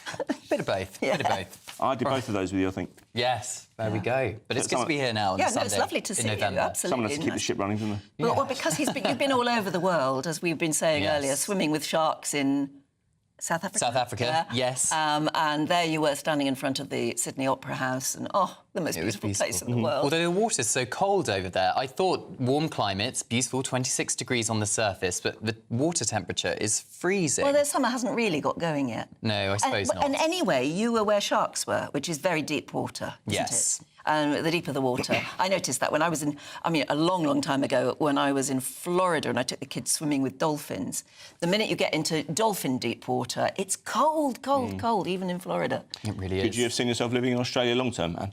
Oh, yes. Really fell in love with it and thought this is a wonderful place to bring up children, and the sun, the sky is so big and the sun is so beautiful. It's a nice lifestyle. The only thing that stopped me, I think, really, was the fact that we knew several Australian families, and they said the only trouble is when your children grow up and they get to their 18, mid-20s or something, the first thing they want to do is leave you and go to Europe. Oh, yeah, that's the problem. You always end up half a world away from your children. That's what I was told, and I sort of believed it. That is the issue with Australia. It's about a 25-hour flight, plus the time difference. It's not like you can just nip home for a weekend. See, in the 80s, when I used to go to Australia a lot, it was still a long, very, very long journey, but Richard Branson kept saying that he was going to invent this suborbital aeroplane that would cut the journey down to Australia to 3 hours and 3.5 hours. You can get direct flights there now, can't you, as of a year or so ago? But they're still 25 hours long. Yeah, true.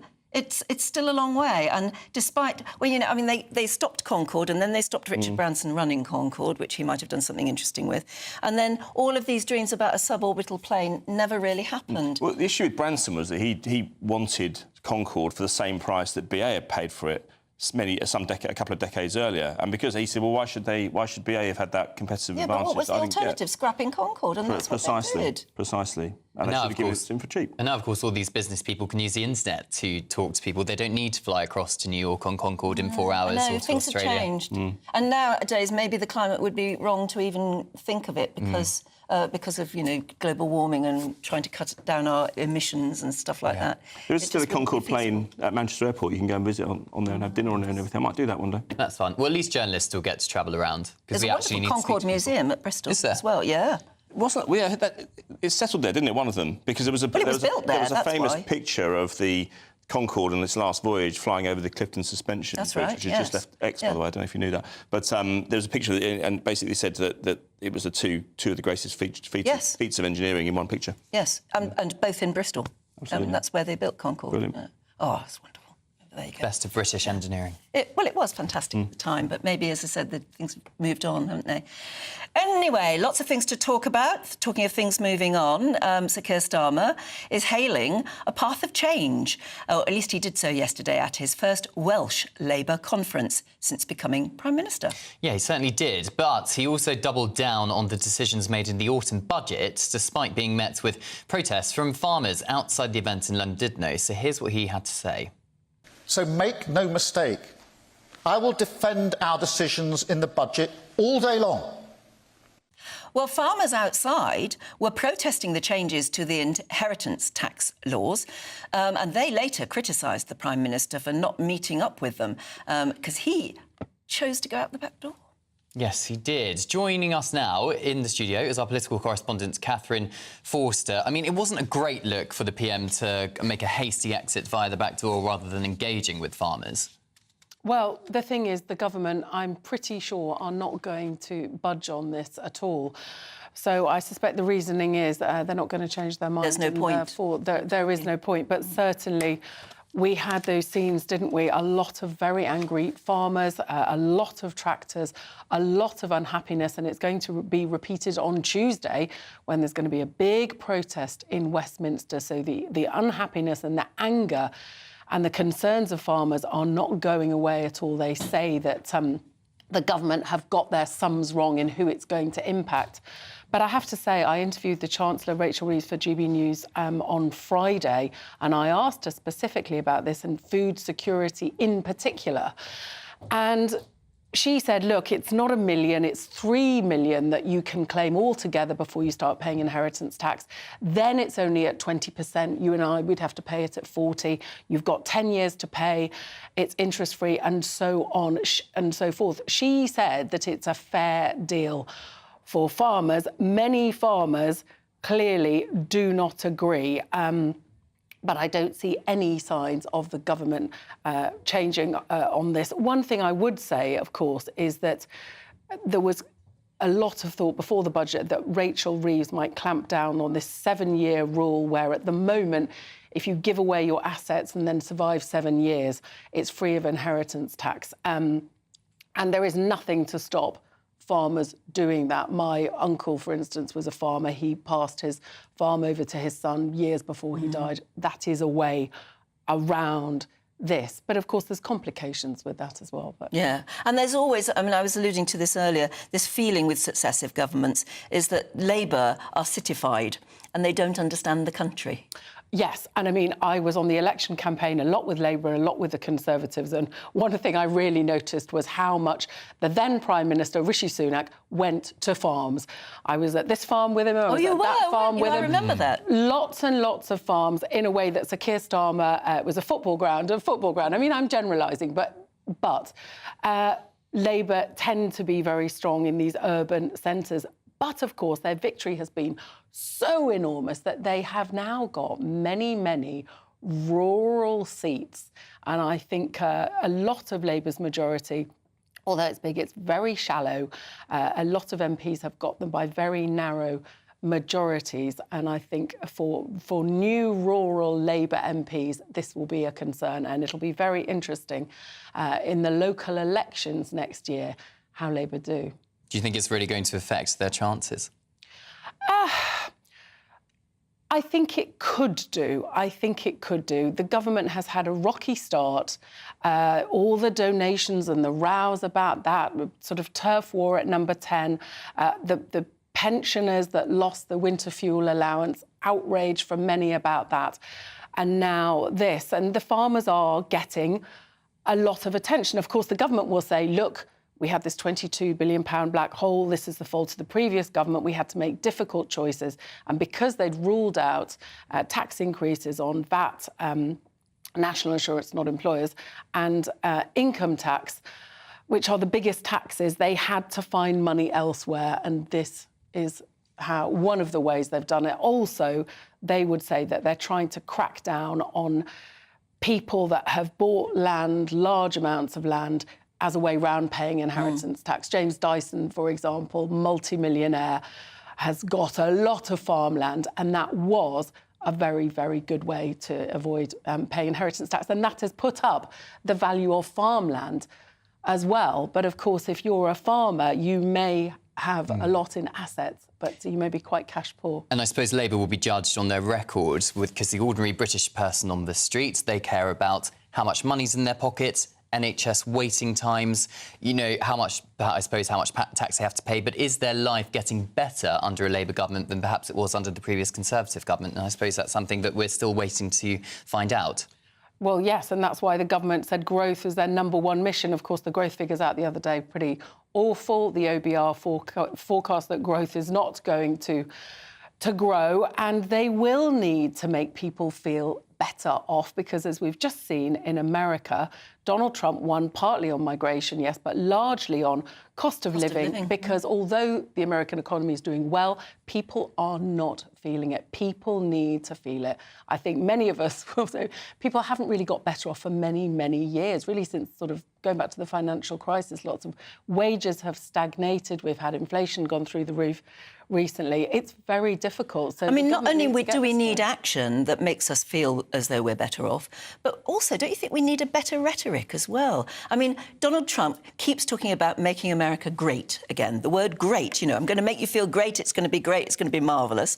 And Starmer is all, you know, it's going to be really difficult in the next few months. And you just honestly don't know, you just don't feel better for listening to him, do you? No, and they thought, you know, being honest, the public will appreciate that. And I think people do. But, of course, you want to have a bit of hope. And I notice now how Rachel Reeves is very smiley. And yeah, she's got no limit to the ambition. I think they realise that they overdid that. And that's partly perhaps why the growth figures were so bad. But, you know, there's not a lot of money around and they're having this big spending spree on the NHS. People will need to see changes. If taxes are going up as they have, this record highs now, people will want to see things getting better as a result. And meanwhile, Home Secretary Yvette Cooper is trying to perhaps inject a bit of positivity into this migrant crisis by emulating Italy's model of giving millions to nations to tackle the illegal migration at core. Yes, so rather than wait till people get here and send them to Rwanda, as the previous government had planned to do, they want to stop people coming through Europe to France, to the coast in the first place. And one of the ways they're doing this is they're negotiating new deals with places like Kurdistan, like Turkey, like Vietnam. In the case of Kurdistan, there's quite a lot of Kurds involved in the people smuggling. So they're trying to sort of crack that and also keep people where they are, give incentives for people not to make these journeys.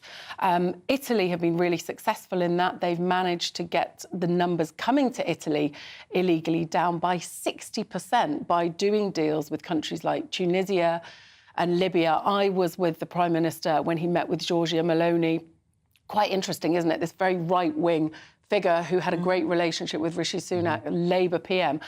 But Sir Keir Starmer's being quite pragmatic, and I think they've now realised just how much the small boats crisis matters to people and how furious many people feel about it. Because his 5 missions didn't include originally anything on small boats. At the Labour Party conference, I noticed there was a new banner, which was this, you know, about smashing the gangs. And now I think they're learning from what's happened in America, cost of living, the NHS, of course, but also illegal migration, that they have got to get a grip of this.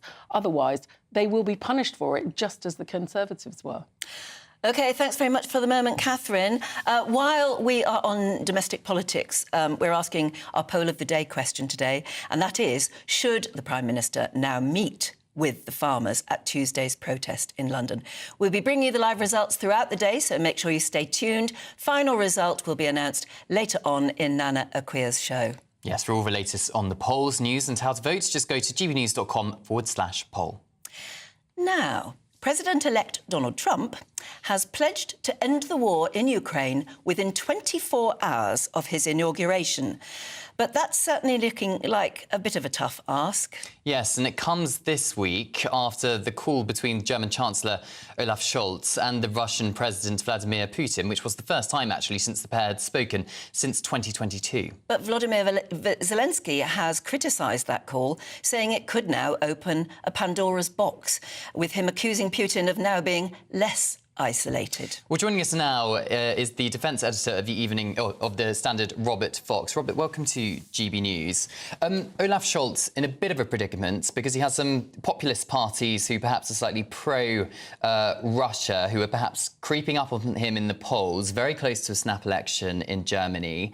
Do you think this was a bid by him talking to Russian President Vladimir Putin to try and win over some voters? Yeah, look what his 2 predecessors did.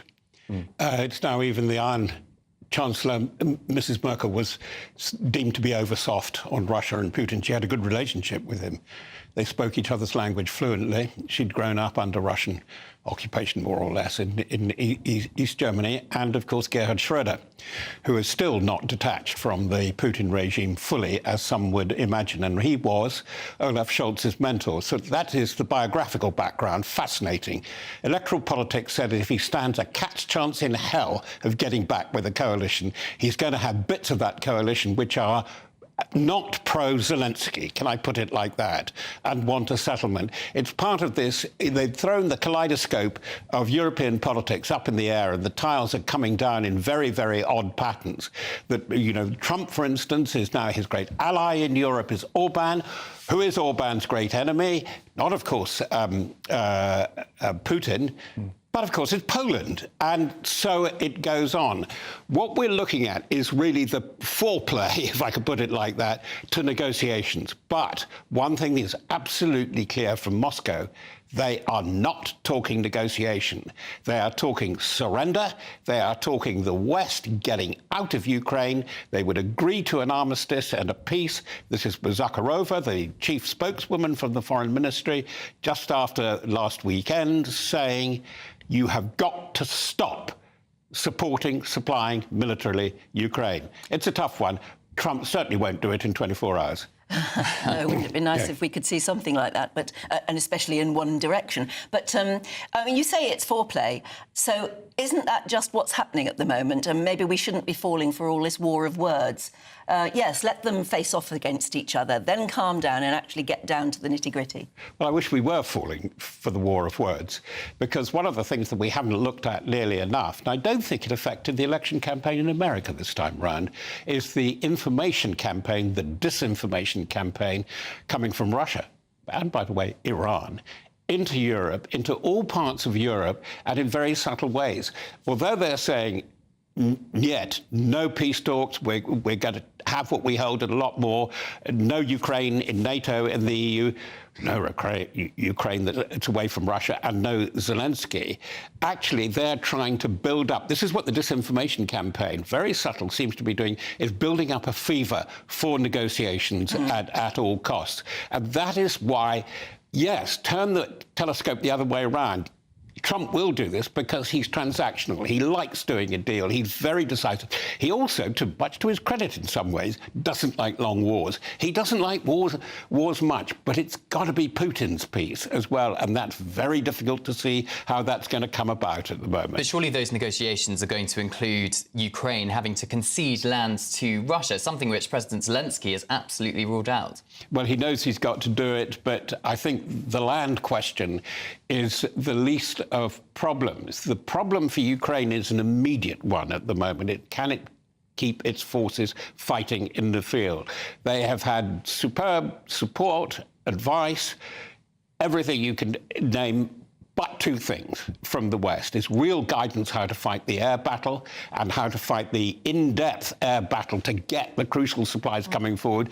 Oops, most of those come through Russian territory. And this is where Biden and Blinken have seemed very, very weak. But it's a game, it's the tortoise and the hare, because once we get to the summer, we can see there is real trouble for Russia. The economy is overheating. They're running out of material. And that is why Putin's thing, and you have to watch two things. You have to watch Kursk, and you have to watch what he's doing with the North Koreans. He will not talk peace, this is in his mind, unless he can get the Ukrainians off Russian soil in the Kursk pocket, where they are slowly squeezing down the pocket, but they're losing up to 2,000 a day. Big day on the 12th of November. Over 710,000 losses. That's killed and seriously injured since February 22.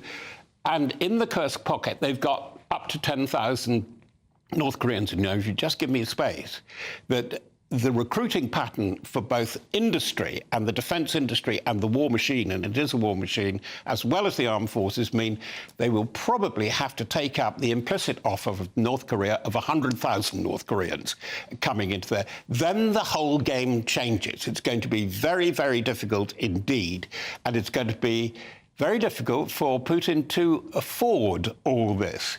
One final thing is the war economy is so fevered at the moment, it depends on conquest. So he needs Ukraine. He needs Ukraine resources. He needs Ukraine agriculture, that's the obvious thing, the stuff that goes out through the Black Sea. He needs what energy resources they have, particularly rare earth elements. And it's like, sorry, I remember it very well, the great campaigns of Napoleon in the first decade of the 19th century. Napoleon had to keep going because France couldn't pay for his armies. Yeah, it always comes down to money, doesn't it? Yeah. Survival and money. Robert, thank you so much for joining us. Thank Appreciate you very much. Right, at, what time is it? It's 8:21. Thank you very much. 8:22, I keep losing my clock. Let's have a look at some of the other stories coming into the newsroom this morning. Conservative peers are planning to delay the handover of the Chagos Islands to Mauritius to allow Donald Trump to block the controversial deal. Sir Keir Starmer's government have already agreed a draft treaty for the transfer. However, opponents of the plan say giving up the British overseas territory could give China greater influence in the region, threatening the security of a US airbase. Lord Blunkett is calling for action on what he says are death trap tube platforms after he was injured falling into the gap at Westminster Station. Writing in The Sun on Sunday, he said he had been getting on a District Line train with his guide's dog when his feet slipped. Colleen Rooney and a whole host of other famous faces are set to enter the jungle this evening as this year's series of I'm a Celebrity, Get Me Out of Here launches. The show will see campmates tackle those bush tucker trials in order to win food and other prizes. The other contestants include someone from Coronation Street, Radio 1 star and journalist Jane Moore.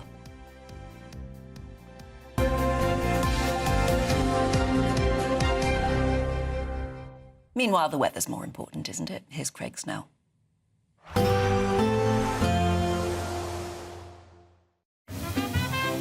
Heavy showers first thing will be followed by a warm, cosy day. Boxed Boilers, sponsors of weather on GB News. Good morning, welcome to your latest GB News weather forecast from the Meteor. Looking ahead, certainly turning much colder for all of us. Some rain around too, and that rain will turn to snow in places from time to time. Out there at the moment, though, we do have some sunshine around, especially across eastern parts of the country. Further west, more in the way of cloud, but even here, the cloud will break up in places to allow some brighter spells. Thickest of the cloud up towards Northern Ireland, where that will produce some patchy rain, and that patchy rain will move towards northwestern parts of England and Wales as the day goes on. Some sleet and snow showers also developing later on across parts of Scotland, with the highest temperatures most likely down towards the far south, with highs here reaching 10 to 11 degrees.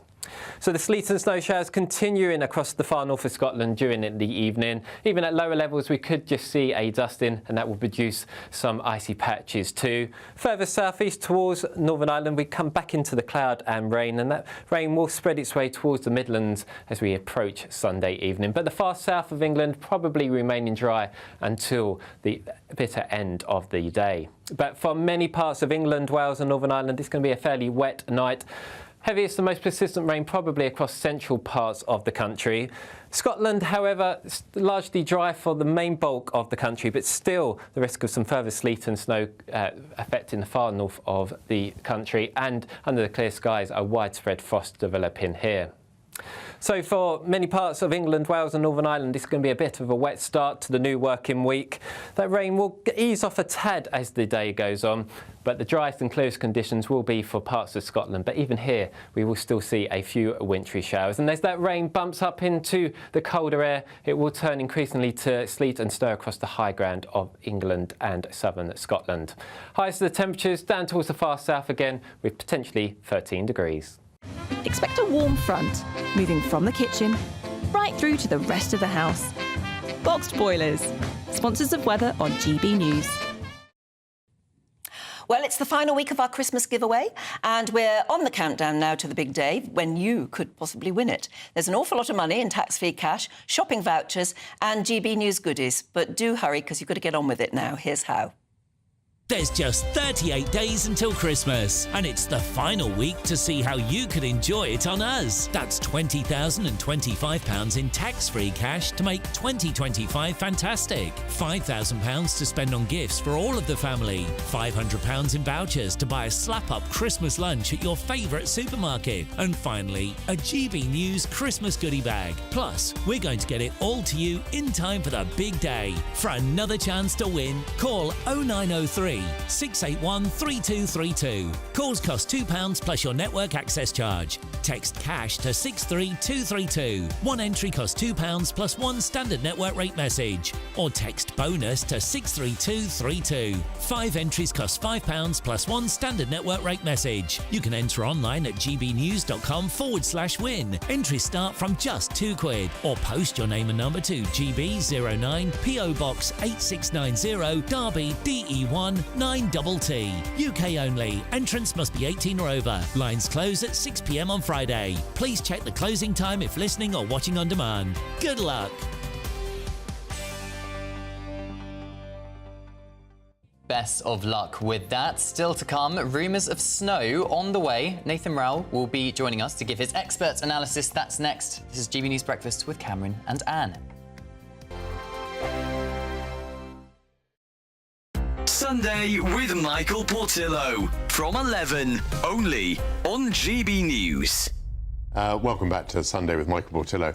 Well, drinkers have been warned about a drop in the quality of French wines after poor weather conditions hit this year's grape harvest. Winemakers across France will make 240 million fewer bottles of wine this year, the country's farming ministry said on Tuesday. So should we think of switching from French to English? I'm joined now by sommelier and founder of Inflorescence Wines, Jacinta Madison Williams. Hello, Jacinta. Good morning. Nice to see you. First of all, let's just think about the poor French.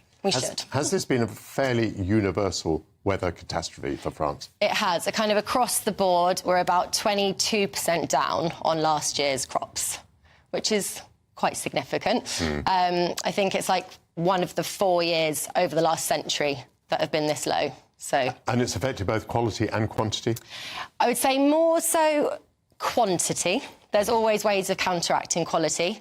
It depends if people are desperate to make wine. They can obviously push out more watered down grapes. There's been a lot of rain, if you hadn't noticed. Not only in France, we felt it here too. But lots of frost, supercell hailstorms have completely wiped out some crops. So in some cases, there's nothing to make. In other cases, it's just really watered down grapes and you want to pick earlier to make sure you're avoiding all those rains. But I would say more so it's quantity. But saying that, France is still the biggest producer of wine in the world. It might be taken over by Spain this year, but as a consumer, don't panic. We're not going to run out of wine. And we obviously have lots of lovely wine growing here now in England. So whether we do make a little jump for a bit to English wine, but there's definitely still lots out there. GB News, the People's Channel.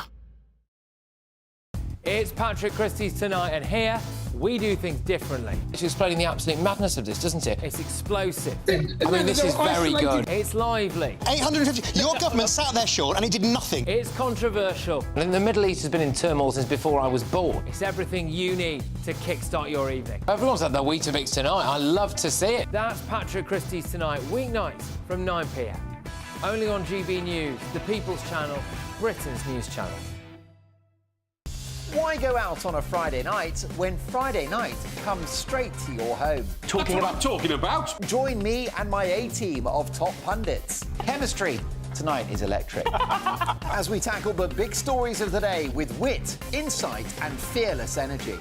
Man of the people. It's all vibe. Just a filing cabinet on wheels with a tie on. So, order in Friday Night Live with me, Mark Dolan, every Friday at 8, only on GB News, the People's Channel, Britain's news channel.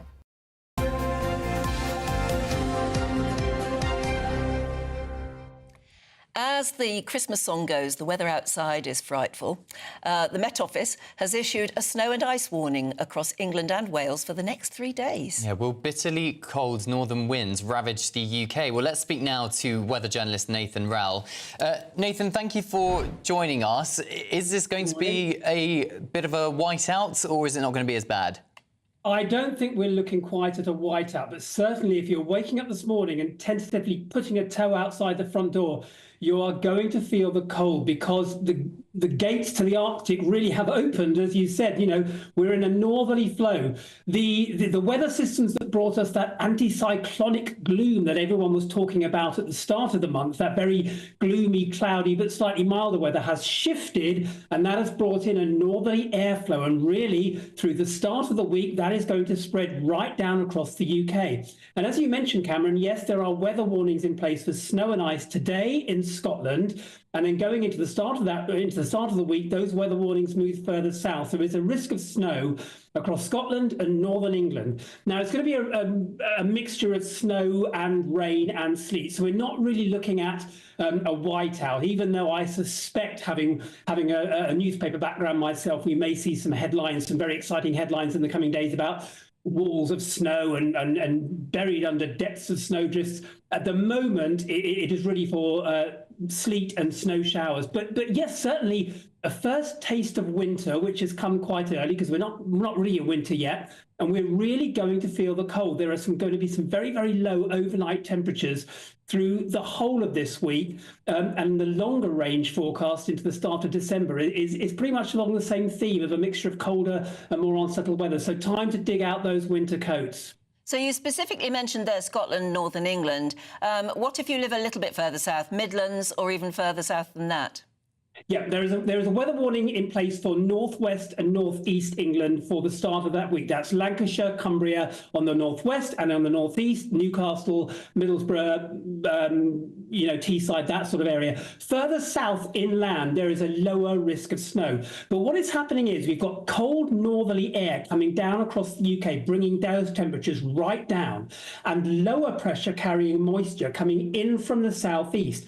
So where that low pressure meets the colder air of the UK, that is where you're going to get snow. And the problem is it's very, very difficult, even for the Met Office, to pinpoint exactly where that's going to happen. So the greatest risk of snow is going to be across Scotland, northeast, northwest, West England, the west coast and the southwest coast, and a lower risk further inland. Other than that, it's very difficult to pinpoint exactly where the snow is going to come, but anywhere is going to be more unsettled this week. So if you don't get snow, you might get rain or sleet. And will there be enough snow to potentially cause some travel disruption? There is warnings for disruption out, yes, certainly in the north. Again, the areas I mentioned, Scotland and the north of England, especially over higher ground. It's higher ground where the Met Office is looking at the heaviest snowfall, and that could be up to 3 inches. Slightly lower down, less of a risk, but certainly a risk. There's also worth pointing out that there is a UK Health Security Agency health warning in place until Tuesday. And that really is a warning for when the temperatures dip very suddenly like now, there's an increased risk for the elderly and people with existing health conditions to be more vulnerable because of the lower temperatures that come on quite quickly, especially overnight. As Craig mentioned earlier, actually during the day in the south, where the sunshine breaks through, the temperatures may reach into double figures, but it's overnight and further north. Yes, that's when you feel it, isn't it? Thank you so much for explaining. Thank Lovely, you. no problem. I thought you were going to ask him when you said, is there enough snow too? And I thought, build a snowman? Build a snowman? Yeah, there won't be. Will there be a white Christmas? Yeah, that's a bit soon to ask that, don't you think? Well, I We're suppose. still in November. Yes. Anyway, do stay with us. Aidan will be here in a couple of moments with all of today's sport. That's next. Mark Dolan tonight is your weekend dose of news, debate and entertainment. This sounds like a wild conspiracy theory. Don't miss My Big Opinion. Mark meets at My Take at 10. Democracy is a funny old thing. And we don't do boring, not on my watch. I just won't have it. Let's go and get another glass of that bubbly. You've earned it. That's Mark Dolan tonight, Saturday and Sunday, 9 to 11, only on GB News, the People's Channel, Britain's news channel. Hi there, I'm Michelle Dewberry and I'm going to take a second to tell you all about my show, Dubes & Co. We start off with the issues of the day. We then bring in both sides of the arguments. We get rid of the disrespect. And then you throw me into the mix. And trust me, I'll tell it exactly how it is. And then, of course, the magic ingredient, you at home. We mix it all together and what have we got, in my opinion, the best debate show in town. Monday to Friday, 6 till 7 on GB News, Britain's news channel. I'm Christopher Hope. From pop stars to politicians, I'll interview anybody in a pub who's got a political opinion. Join me every Friday on Spotify, Apple Podcasts, YouTube or gbnews.com, or wherever you get your podcasts. This is GB News, the People's Channel. Nightmare commute? Kick it up a gear with GB News Radio. You can listen online and on DAB+, and on the GB News app. We're also on TuneIn and the Radio Player apps. From the school run to rush hour, get revved up with GB News Radio. We are the People's Channel, Britain's news channel. We're proud to be GB News, the People's Channel, and as you know, we always love to hear your views. Now, there's a new way of getting in touch with us at gbnews.com/yoursay. By commenting, you can be part of a live conversation and join our GB News community. You can even talk to me, Bev Turner, or any of the members of the GB News family. Good Afternoon Britain isn't just about us. The wonderful thing about this programme is it's about everyone watching. It's an interactive programme. Well, there absolutely is something to see here, and we're going to be talking about it more. Whether it's breaking royal news, Will, please bring us up to date. Or indeed a particularly punchy speech in the House of Commons. Very, very curious. We bring it to you live, and then we bring you live reaction as well. That's Good Afternoon Britain, weekdays from midday. Only on GB News, the People's Channel, Britain's news channel.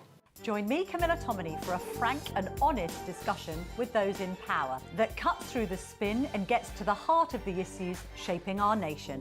You haven't confirmed that you want to stand as leader, but you haven't ruled it out either. This report basically says that he's not fit to stand trial. Is he indecisive? Incompetent? I deliver the dose of reality Westminster needs. That's the Camila Tominey Show at 9:30 every Sunday on GB News, the People's Channel, Britain's news channel.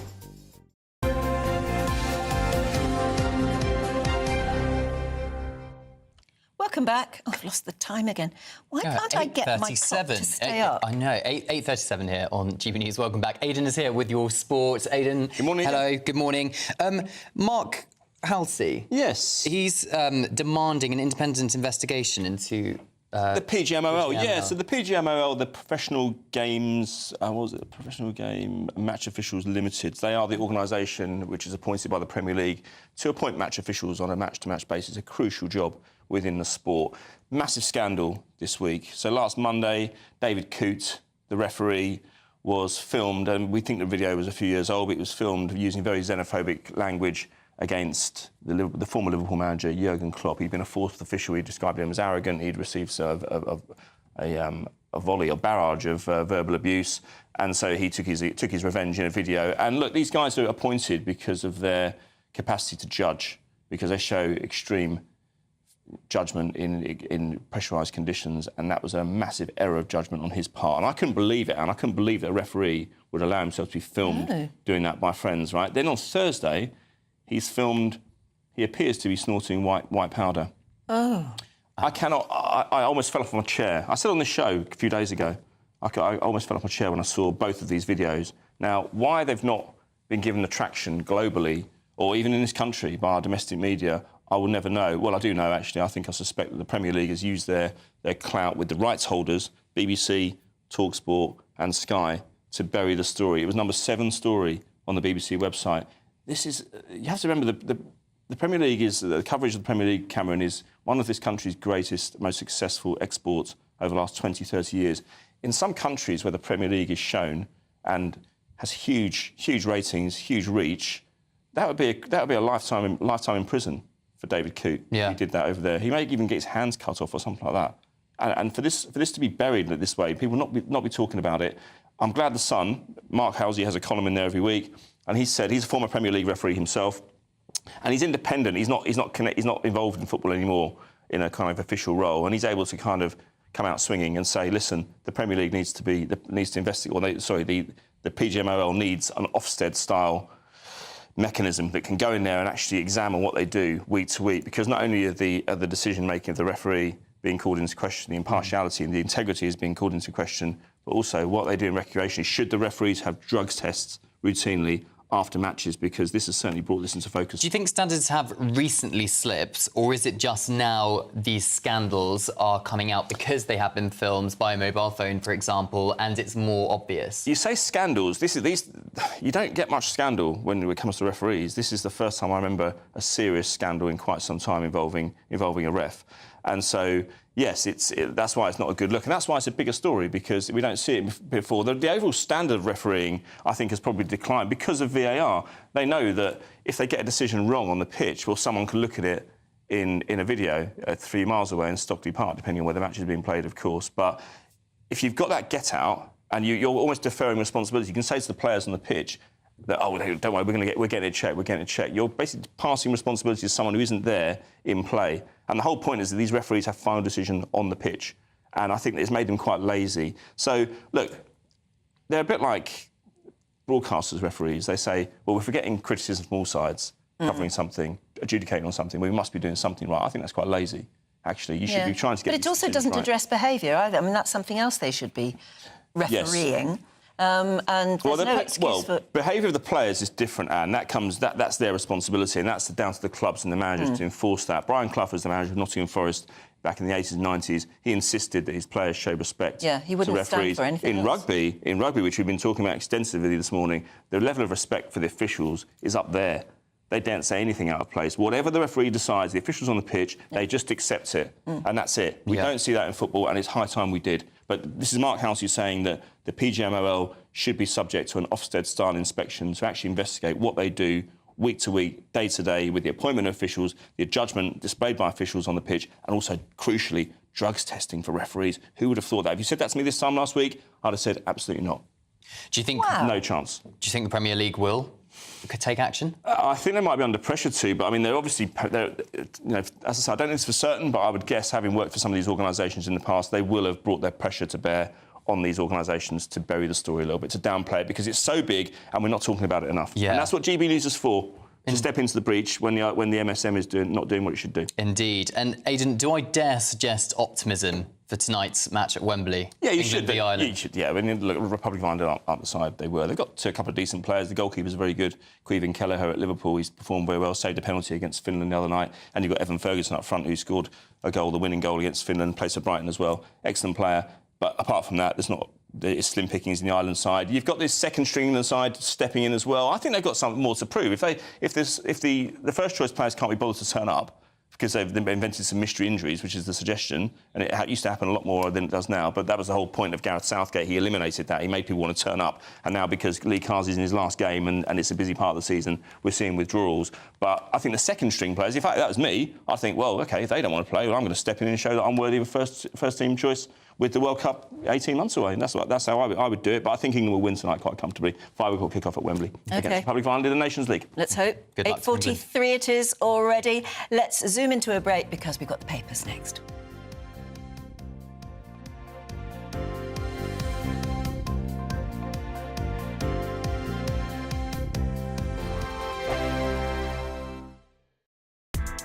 Join me, Nana Akwe, for an informative, interactive news programme with a difference. It's fun. No, you didn't say that, Dave. I'm so surprised. I think there's an element of truth to that. Join me from 3 p.m. every weekend, only on GB News, Britain's news channel. This is GB News, Britain's news channel. It's a time for the vegan community to get together, as well as an opportunity for non-vegans to try going plant-based. Well, joining us now is from her delicious hummus, and we both love hummus, this is a great thing. This is the founder of Chickpea, Hannah McCollum. Hannah, lovely to meet you. And you've brought in some of your beautiful products in front of you here, so can you talk us through some of them? Yeah, absolutely. So I have a range of chilled hummus, and then latest to the range of a new ambient snack pot, which is a fridgeless hummus that doesn't require refrigeration. But I started Chickpea because of my love for hummus, but also sustainability and reducing food waste and encouraging people to be more plant-based without saying go vegan.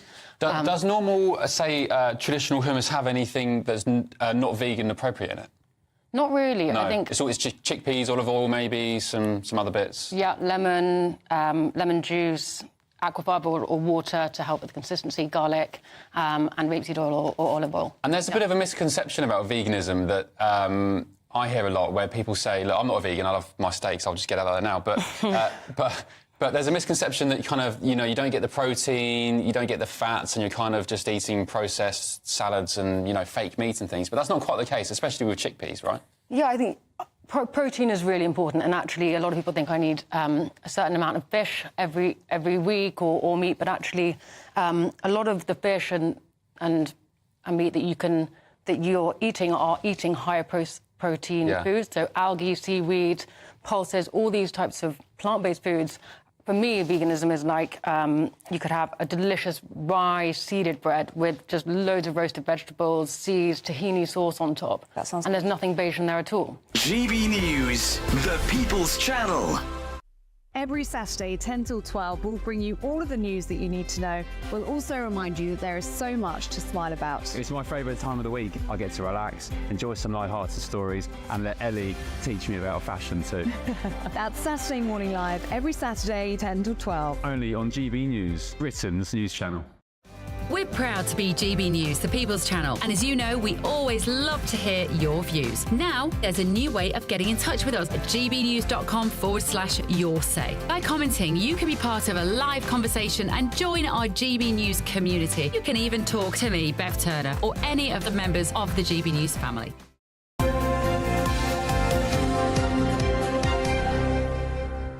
Right, let's go through the newspapers now with Andrew Eborn and Emma Wolfe. Thank you so much for coming back. Lovely to be here. Do you fancy a quick one at the Whip It In? Oh, always. Andrew? Always. Whenever there's a double entendre, I just want to whip it out. And I'll tell you what. Oh, Andrew, stop. Thank you. We're here all week. What I love is a glorious article in The Sun today. Yeah. And they're talking about people taking offence at pub names. And it all started with what was the Midget Inn. Midget pub. The Midget pub, you might remember. And they claim it's nothing to do with dwarfism, it's to do with the midget sports car. And apparently there's lots of these things. The polished knob, for example, is to do with these shiny door handles. Yes. The jug is to do with baskets used by fishwives, is what they say. The cock and pullet is to do with the male cock and female pullet chicken, yes, is what they say. The Old Cock, which is a very famous pub which you go to all the time if you go down the Strand, that's basically to do with cock ale. They used to have that. Also, Dirty Dicks refers to somebody called Richard Bentley, who never used to wash, apparently. And that's why it's called Dirty Dicks. And the two helmets is basically to do with, obviously, the army and stuff like that. So nothing new, nothing rude about that. Traditional pub names. Shall I raise the tone a little bit? Well, you know Ye Olde Cocky Tavern? Yes. Ye Old Cock Tavern on the Strand? My great-aunt Virginia Woolf and Leonard lived there for a little bit. Oh, wow. After their honeymoon. Isn't that curious that you would move into rooms above a pub? Isn't that, after your did honeymoon? they used to giggle at the name? In the 1920s? No, I don't think Ye Olde Cock Tavern was thought to be funny in those days. One isn't allowed to giggle anymore at any double. It is such a shame, isn't it? The dirty habit, apparently, in Maidstone, Kent, refers to clothing of the thirsty pilgrims and not to anything naughty they might get up to. What I love, there are lots of great pub names around there. A lot of people are being cancelled. I think we should bring them back and celebrate them. I don't think we should get rid of them. No, well, let's see. They're good tradition, aren't they, all these historical pubs? Yeah, absolutely. Anyway, lots more stories to get through. Call on that net zero, Sakir, the Mail on Sunday's front page, Emma. Yeah, well, frankly, lots of us have been saying that COP29, I mean, 29, what more do you need to know? This is an annual hypocrisy junket. The Mail on Sunday have revealed that 470, we sent 470 delegates from Britain. Isn't it? This is more than the US sent. Crazy. They're quite a lot bigger than us. It's more than Italy sent, Germany sent, France sent, many countries withdrawing, China not really taking part. 5,000-mile round trip. This cost millions to the taxpayer in Britain. And, frankly, this is an annual climate change summit. It is a complete nonsense, isn't it? Ed Miliband has flown 23,000 miles in the interests of talking about global warming since the general election.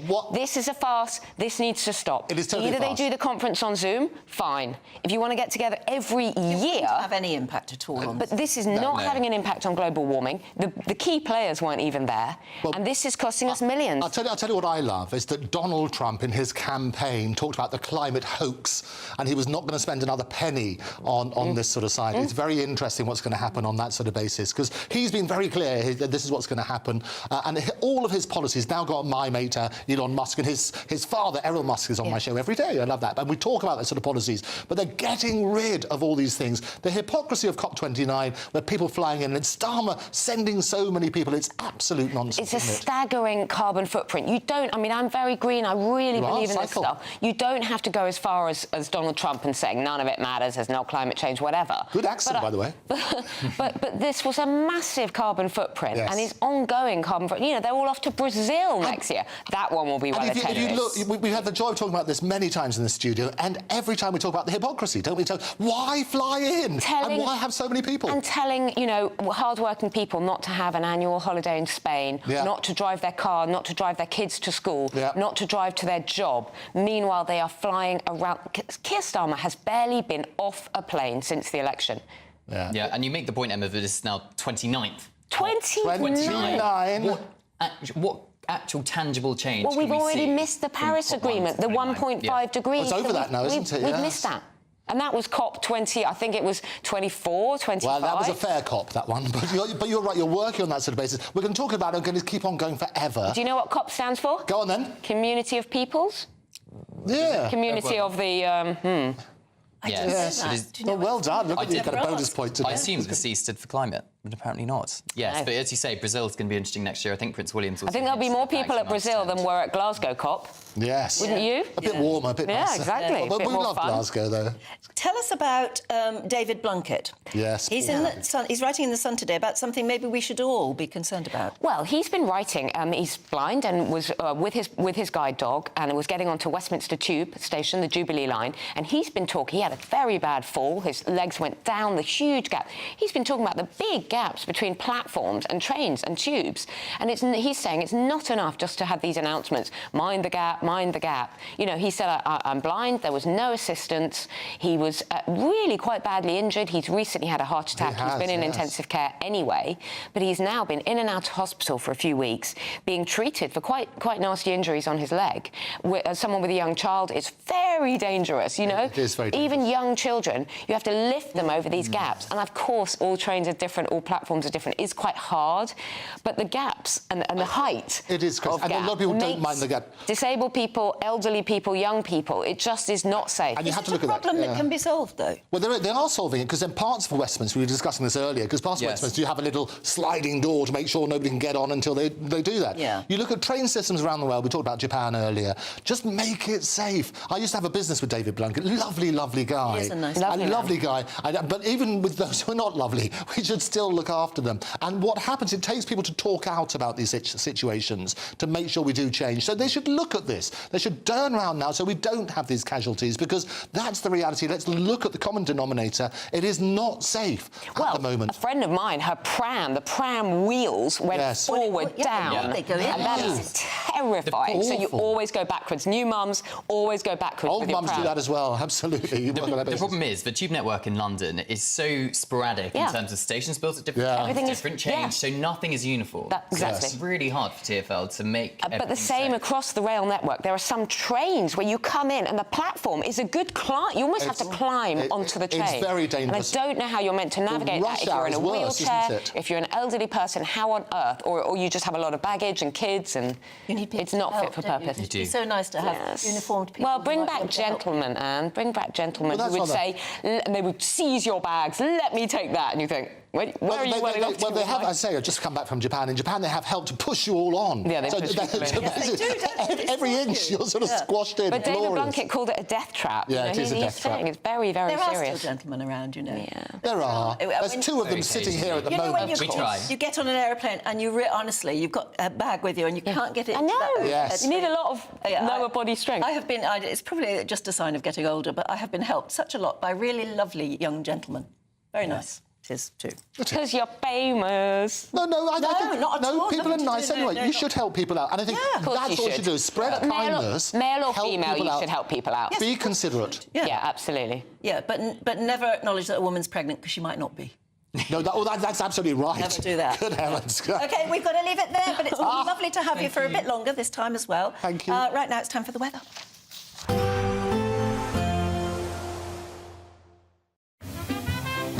Heavy showers first thing will be followed by a warm, cosy day. Boxed Boilers, sponsors of weather on GB News. Good morning, welcome to your latest GB News weather forecast from the Met Office. Looking ahead, certainly turning much colder for all of us. Some rain around too, and that rain will turn to snow in places from time to time. Out there at the moment, though, we do have some sunshine around, especially across eastern parts of the country. Further west, more in the way of cloud, but even here, the cloud will break up in places to allow some brighter spells. Thickest of the cloud up towards Northern Ireland, where that will produce some patchy rain, and that patchy rain will move towards northwestern parts of England and Wales as the day goes on. Some sleet and snow showers also developing later on across parts of Scotland, with the highest temperatures most likely down towards the far south, with highs here reaching 10 to 11 degrees. So the sleet and snow showers continuing across the far north of Scotland during the evening. Even at lower levels, we could just see a dusting, and that will produce some icy patches too. Further southeast towards Northern Ireland, we come back into the cloud and rain, and that rain will spread its way towards the Midlands as we approach Sunday evening. But the far south of England probably remaining dry until the bitter end of the day. But for many parts of England, Wales and Northern Ireland, it's going to be a fairly wet night. Heaviest and most persistent rain probably across central parts of the country. Scotland, however, largely dry for the main bulk of the country, but still the risk of some further sleet and snow affecting the far north of the country, and under the clear skies, a widespread frost developing here. So for many parts of England, Wales and Northern Ireland, it's going to be a bit of a wet start to the new working week. That rain will ease off a tad as the day goes on, but the driest and clearest conditions will be for parts of Scotland. But even here, we will still see a few wintry showers. And as that rain bumps up into the colder air, it will turn increasingly to sleet and snow across the high ground of England and southern Scotland. Highest of the temperatures down towards the far south again, with potentially 13 degrees. Expect a warm front, moving from the kitchen right through to the rest of the house. Boxed. This is the final week to grab your chance to win Christmas on Us this year. There's £20,025 in tax-free cash. There's £5,000 to spend on gifts for all the family. There's £500 to spend in your favourite supermarket. And a festively themed GB News goodie bag. We'll get it all to you in time for the big day. For another chance to win, call 0903 681 3232. Calls cost £2 plus your network access charge. Text cash to 63232. One entry costs £2 plus one standard network rate message, or text bonus to 63232. 5 entries cost £5 plus one standard network rate message. You can enter online at gbnews.com/win. Entries start from just £2, or post your name and number to GB09 PO Box 8690 Derby DE1 9TT. UK only. Entrance must be 18 or over. Lines close at 6 p.m. on the 22nd of November. Please check the closing time if listening or watching on demand. Good luck. Good afternoon, Britain. Weekdays from midday. The row over Prince Harry's US visa will be brought back into focus. Earlier this year, Nigel Farage asked Donald Trump about this very issue. Let's take a listen. No one knows the truth. What did he put on his American visa form? If they know something about the drugs, and if he lied, he'll have to take appropriate action. Appropriate action? What could that mean? Well, the fractured relationship between the president-elect and the royal couple, or ex-royal couple, I should say, began in 2020 when the Sussexes urged American voters to stay clear of Trump, urging them to reject hate speech, misinformation and online negativity. OK, well, to break down this story for us, we're joined by royal commentator Richard Fitzwilliams. Richard, so what are the chances of Trump saying, you know what, Harry, time to get out of here? I very strongly suspect that the new administration has other priorities, and also it wouldn't want the enormous amount of fuss. Can you just imagine it in hypothetical situations if it happened? I mean, we've seen Nigel Farage there get an answer from Donald Trump, which implied that this might be looked into, and it might. The Americans say that if you have taken illegal drugs, you're not allowed immigration status. Prince Harry, in his book, said he'd taken illegal drugs, and there he is with American immigration status. I mean, how do the two things make sense? Either he lied in the book, or he lied to the US government. I can't see that the future administration would want to be involved with problems with the British royal family, which obviously would occur if this happened. Yeah, that's true. Richard Fitzwilliams, thank you very much, as ever. GB News, the People's Channel.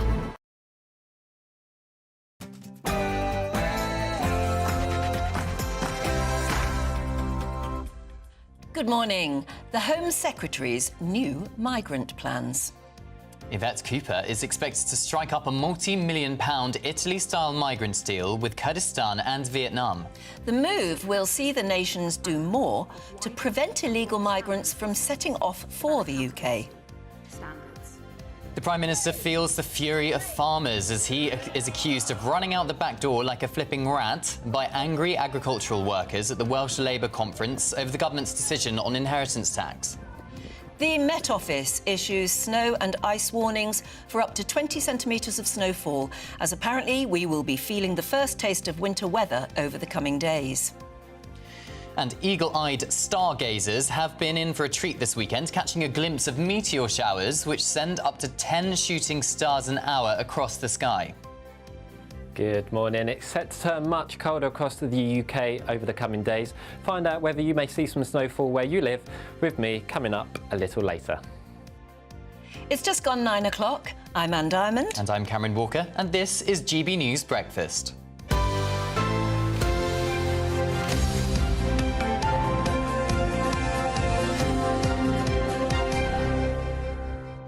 Well, I know it's a Sunday, but there's an awful lot of news around today, isn't there? There are a lot of things we've been talking about right throughout the day. Yeah, there certainly is, and we've had lots of you getting in touch, actually. Very angry, perhaps, about the Prime Minister leaving the back door and not actually facing some of the farmers. Ian says, morning, I hope the farmers gridlock the M25 with tractors when they protest on Tuesday. Not sure if that's a very good idea, but yes, I can see the fury. Yes, but can he, if he's going out the back door rather than facing it? Well, very good point. Anita says all farmers should do club together to take the government to court simply if they got evidence to prove they are right. And sorry if the court doesn't agree, that then they are in the pockets of the government. Yeah.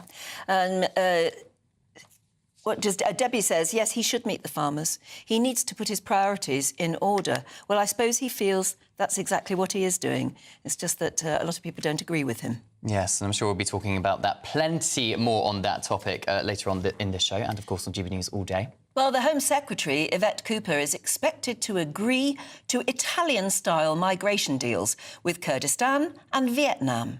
Yeah, the plans follow the Prime Minister's meeting with his Italian counterpart, Giorgia Meloni, in September. And it's believed that any deals struck would be bespoke to that country and could include a returns deal in efforts to stop illegal migration at the source. Well, joining us now from Westminster, Tom Harwood. He is filling in for Camila Tominey today and is here to tell us what's coming up on today's show. Hi, Tom.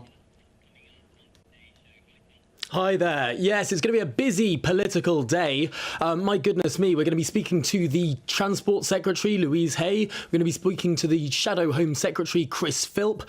We're also going to be talking to the Tory MP, Kit Malthouse. We're going to be talking to many different people across many different issues. But I do want to weigh in on this idea that we're going to be spending perhaps hundreds of millions of pounds on these new deals, these returns agreements with other countries. For the politically initiated, people might think, hang on, weren't we spending hundreds of millions of pounds on one particular African country that was meant to sort of mop up all of these different returns? Well, perhaps what we're now doing is an a la carte Rwanda scheme. I wonder how that chimes with the government's rhetoric that they scrapped Rwanda in order to save money. Well, it could be that we actually end up spending more on all of these different deals with all of these different countries. Yes, but I suppose, I mean, their intent is to stop the migrants even leaving their own country, isn't it? It's to try and stop the problem before it actually reaches our shores. That's surely worth pursuing. I wanted to ask you as well about, I mean, there are so many little political stories that actually mount up in today's newspapers. What about Sue Gray and the idea that she will be made a peer in the New Year's honours? Well, it's been rumoured in Westminster for, frankly, months, ever since Sue Gray was sort of unceremoniously dismissed from her position as the Chief of Staff to the Prime Minister. First, there was sort of a cover job, this envoy to the regions and the nations, which never actually materialised. It's led some more disparaging journalists to call it a fake job, because, of course, it was announced only a couple of weeks ago that Sue Gray would not be taking this job at the end of the day, and indeed no one would be taking this job. This job now does not exist. It only existed really in the pages of the newspapers for a couple of months. But no, instead Sue Gray will be elevated to the House of Lords, and it does seem that this was a deal struck to make her exit as Chief of Staff from Downing Street that bit smoother. It seems that there's been a lot of political game playing behind the scenes, and of course that allowed Morgan McSweeney, the master operator, some people call him a bit of a Machiavellian figure. He is the new Chief of Staff to the Prime Minister, of course, and there was a pretty torrid battle between Morgan McSweeney and Sue Gray behind the scenes, a power play that Morgan McSweeney won, but Sue Gray does seem to have this consolation prize now of going to the House of Lords, which perhaps will calm some of those more turbulent waters. Do you think Sue Gray, of course, being a quite experienced civil servant before she became Chief of Staff to the Prime Minister, had anything to do with being given her peerage, or do you think it is more likely that it was just to smooth the exit from Number 10? I think there will have been some pretty hard bargains driven behind the scenes. We know how fractious relationships were. We know that people weren't necessarily getting on, and I don't think Sue Gray was ever going to be one to go sailing sweetly and softly into the night. No, she would have demanded really some compensation, frankly, for being turfed out of her job by a man who, if we're to believe all of the rumours, she was trying to sort of shift away from the centre of power. There was one story that did the rounds of Sue Gray moving Morgan McSweeney's desk further and further from the Prime Minister's office. It sounds like it's playground stuff, but this is apparently, if we're to believe what's written in the Guardian newspaper, really the playground antics of Number 10 power play. Absolutely. Listen, if you've watched Yes Minister or Yes Prime Minister, it's part of that sequence, isn't it? It happens, clearly. Right, well, thanks very much indeed for joining us, Tom, and we'll be seeing you in about half an hour's time, yes? Plenty to talk about. Thank you. That's right.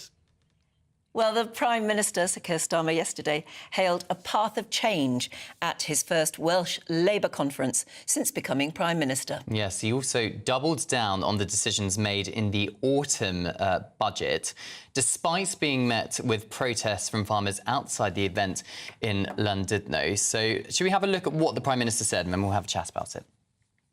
So make no mistake, I will defend our decisions in the budget all day long. And what it really has incensed people is that apparently, knowing that there were farmers outside, he chose to exit through a back door. And a lot of people would say, well, maybe that's just what you do. If you're the Prime Minister, you don't want to be mobbed. But on the other hand, you know, it would have been interesting to hear him actually face off. Mike says farmers should strike. Pour the milk down the drain. Stop supplying your Tesco's and your Sainsbury's. If the government and the general public don't understand the importance of farming, perhaps a few days of starvation will make the penny drop.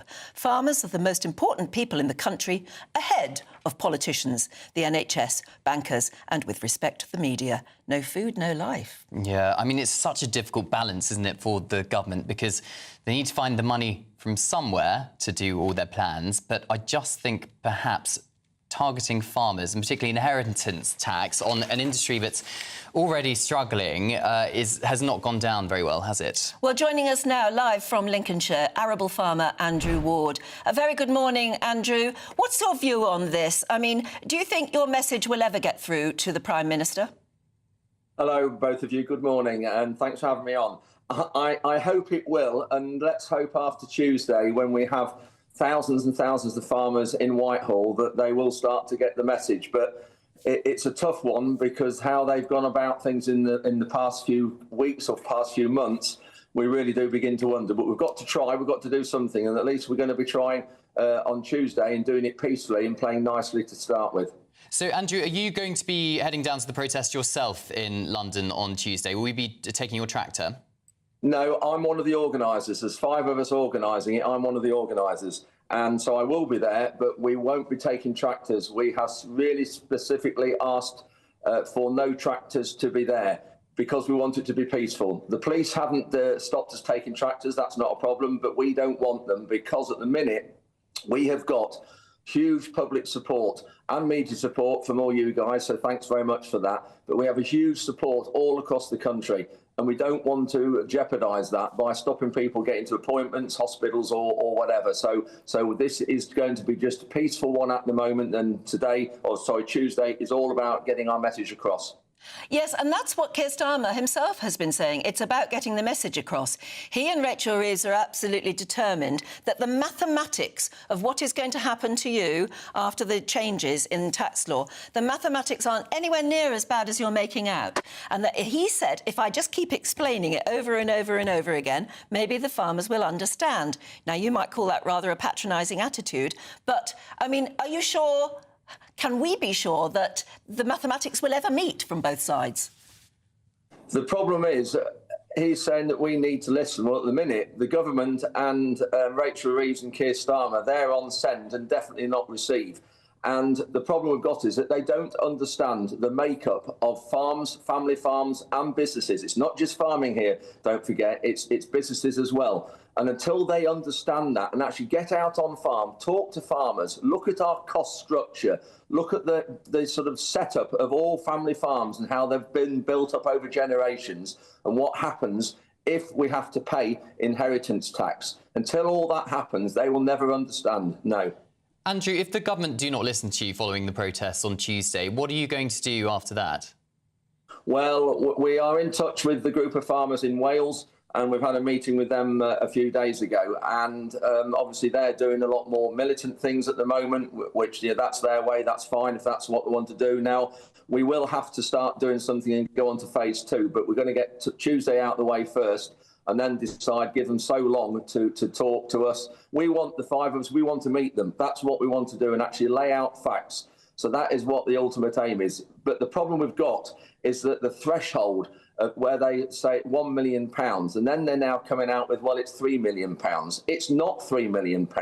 The most I think it can get to is about 2.5, but that's if you're married and all your setup of your farm is laid out correctly and planned correctly. For me, I'm not married, so that won't have an effect. I'll be a lot lower. But when they look at the threshold, it's that is so low. It needs to be 7 or 8 or even 10 million. And you might have people listening to me now saying this and actually raising an eyebrow. When you look at the costs of farming, you know, £1 million buys you a combine and 2 tractors. It's as simple as that. And we have huge amounts of kit to cope with all the weathers and all the pressures we have in putting food on people's plates. OK, Andrew. And the millions of pounds we have is for very little return, a 0.5% or 1% return. Well, I hope you get the chance to actually say that face-to-face to Keir Starmer or Rachel Reeves. Thank you very much for joining us today. Thank you. Right, of course, that's a question for our poll of the day. Today we're asking, should the Prime Minister actually now meet with the farmers at Tuesday's protest? The results so far show 99% of you think he should meet with the farmers. Only 1% don't think he should, but the final result could change and it'll be announced later in Nana Akwia's programme. Now it's the final week of our Christmas giveaway and we're on the countdown to the big day. You could win an awful lot of money. This is how. There's just 38 days until Christmas, and it's the final week to see how you could enjoy it on us. That's £20,025 in tax-free cash to make 2025 fantastic. £5,000 to spend on gifts for all of the family. £500 in vouchers to buy a slap-up Christmas lunch at your favourite supermarket. And finally, a GB News Christmas goodie bag. Plus, we're going to get it all to you in time for the big day. For another chance to win, call 0903 681 3232. Calls cost £2 plus your network access charge. Text cash to 63232. One entry costs £2 plus 1 standard network rate message. Or text bonus to 63232. 5 entries cost £5 plus 1 standard network rate message. You can enter online at gbnews.com/win. Entries start from just £2 or post your name and number to GB09 PO Box 8690 Derby DE1 9TT. UK only. Entrance must be 18 or over. Lines close at 6 p.m. on Friday. Please check the closing time if listening or watching on demand. Good luck.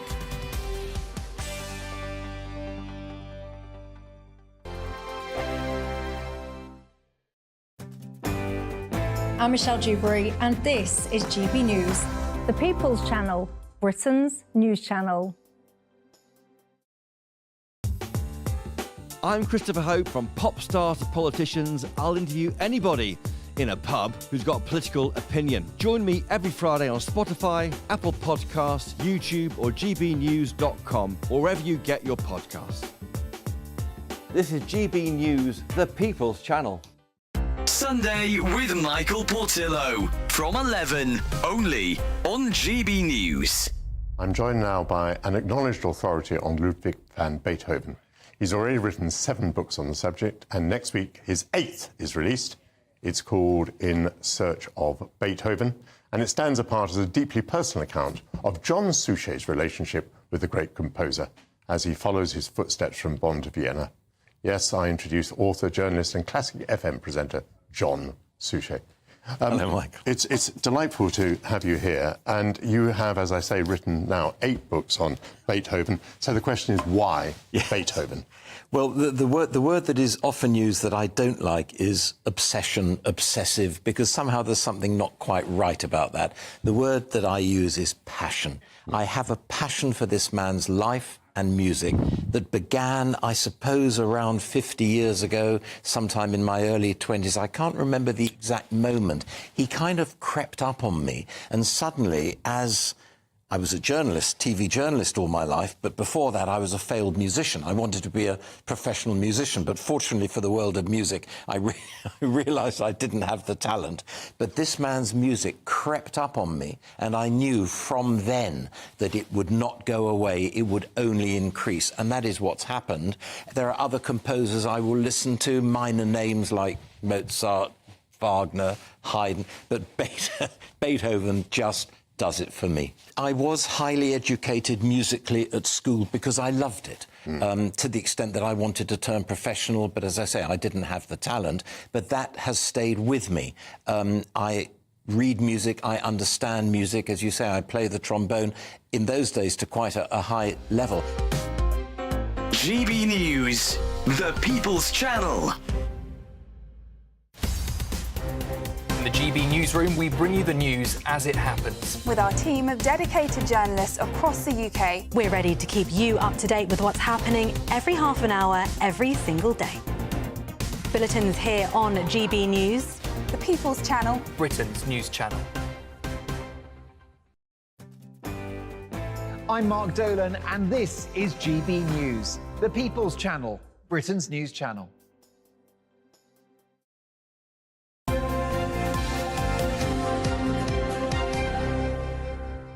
Welcome back. The time is 9:17 and today is World Prematurity Day, one of the most important days in the year to raise awareness of the challenges and burden of premature births.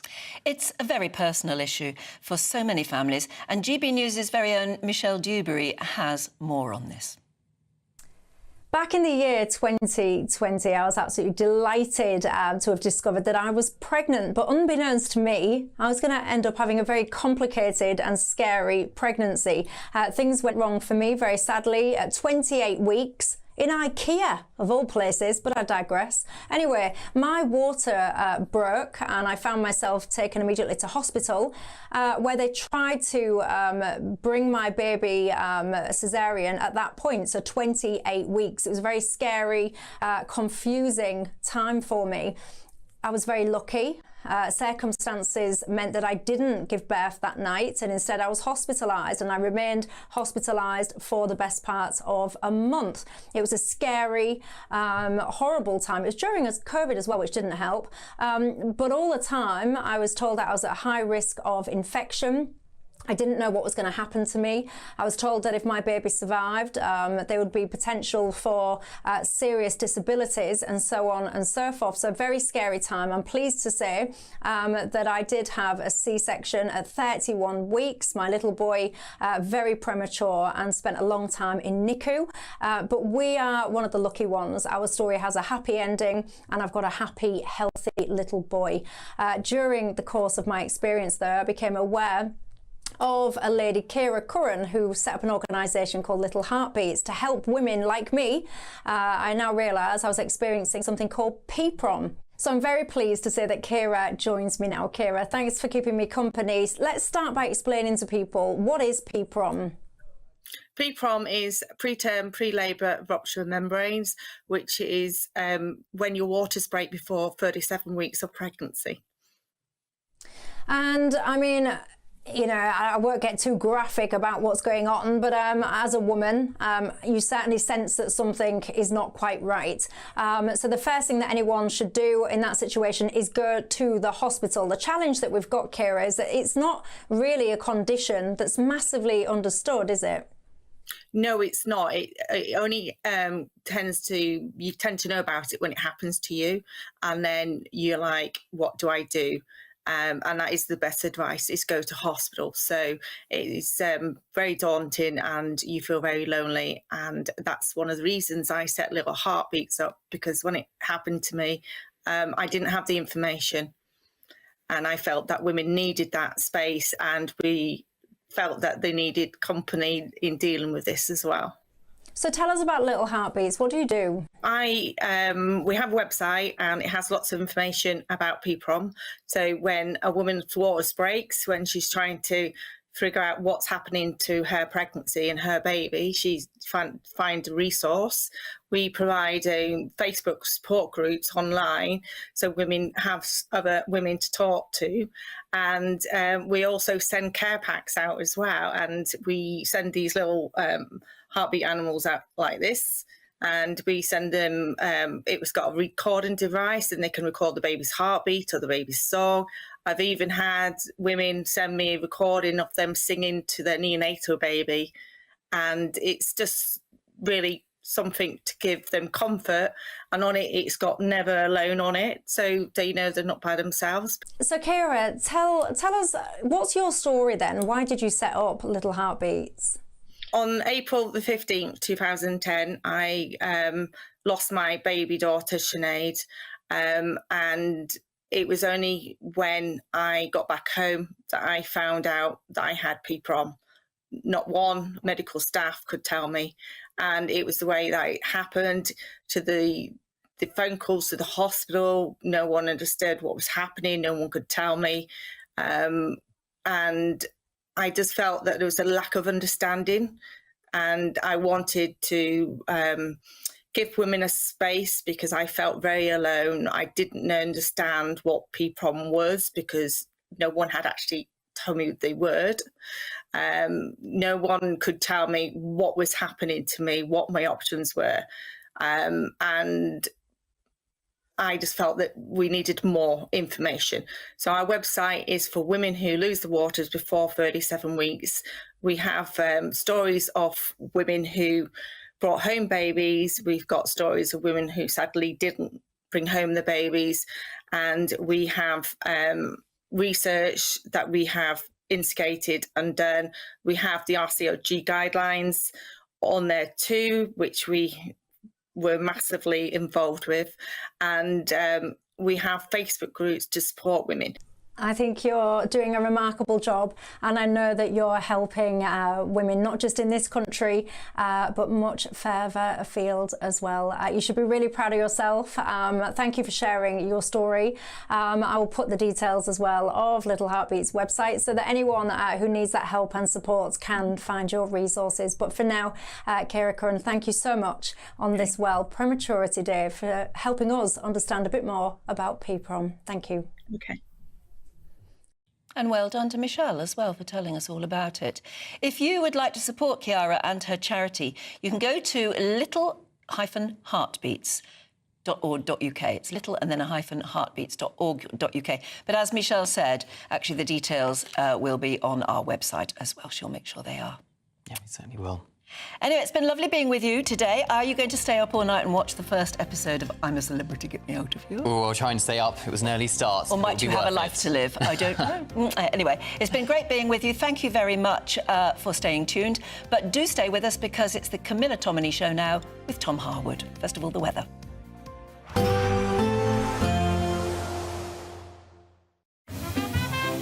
Heavy showers first thing will be followed by a warm, cosy day. Boxed boilers, sponsors of weather on GB News.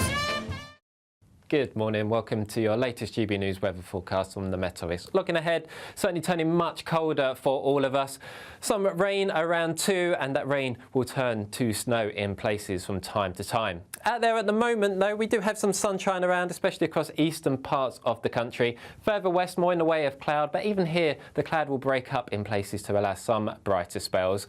Thickest of the cloud up towards Northern Ireland, where that will produce some patchy rain, and that patchy rain will move towards northwestern parts of England and Wales as the day goes on. Some sleet and snow showers also developing later on across parts of Scotland, with the highest temperatures most likely down towards the far south, with highs here reaching 10 to 11 degrees. So the sleet and snow showers continuing across the far north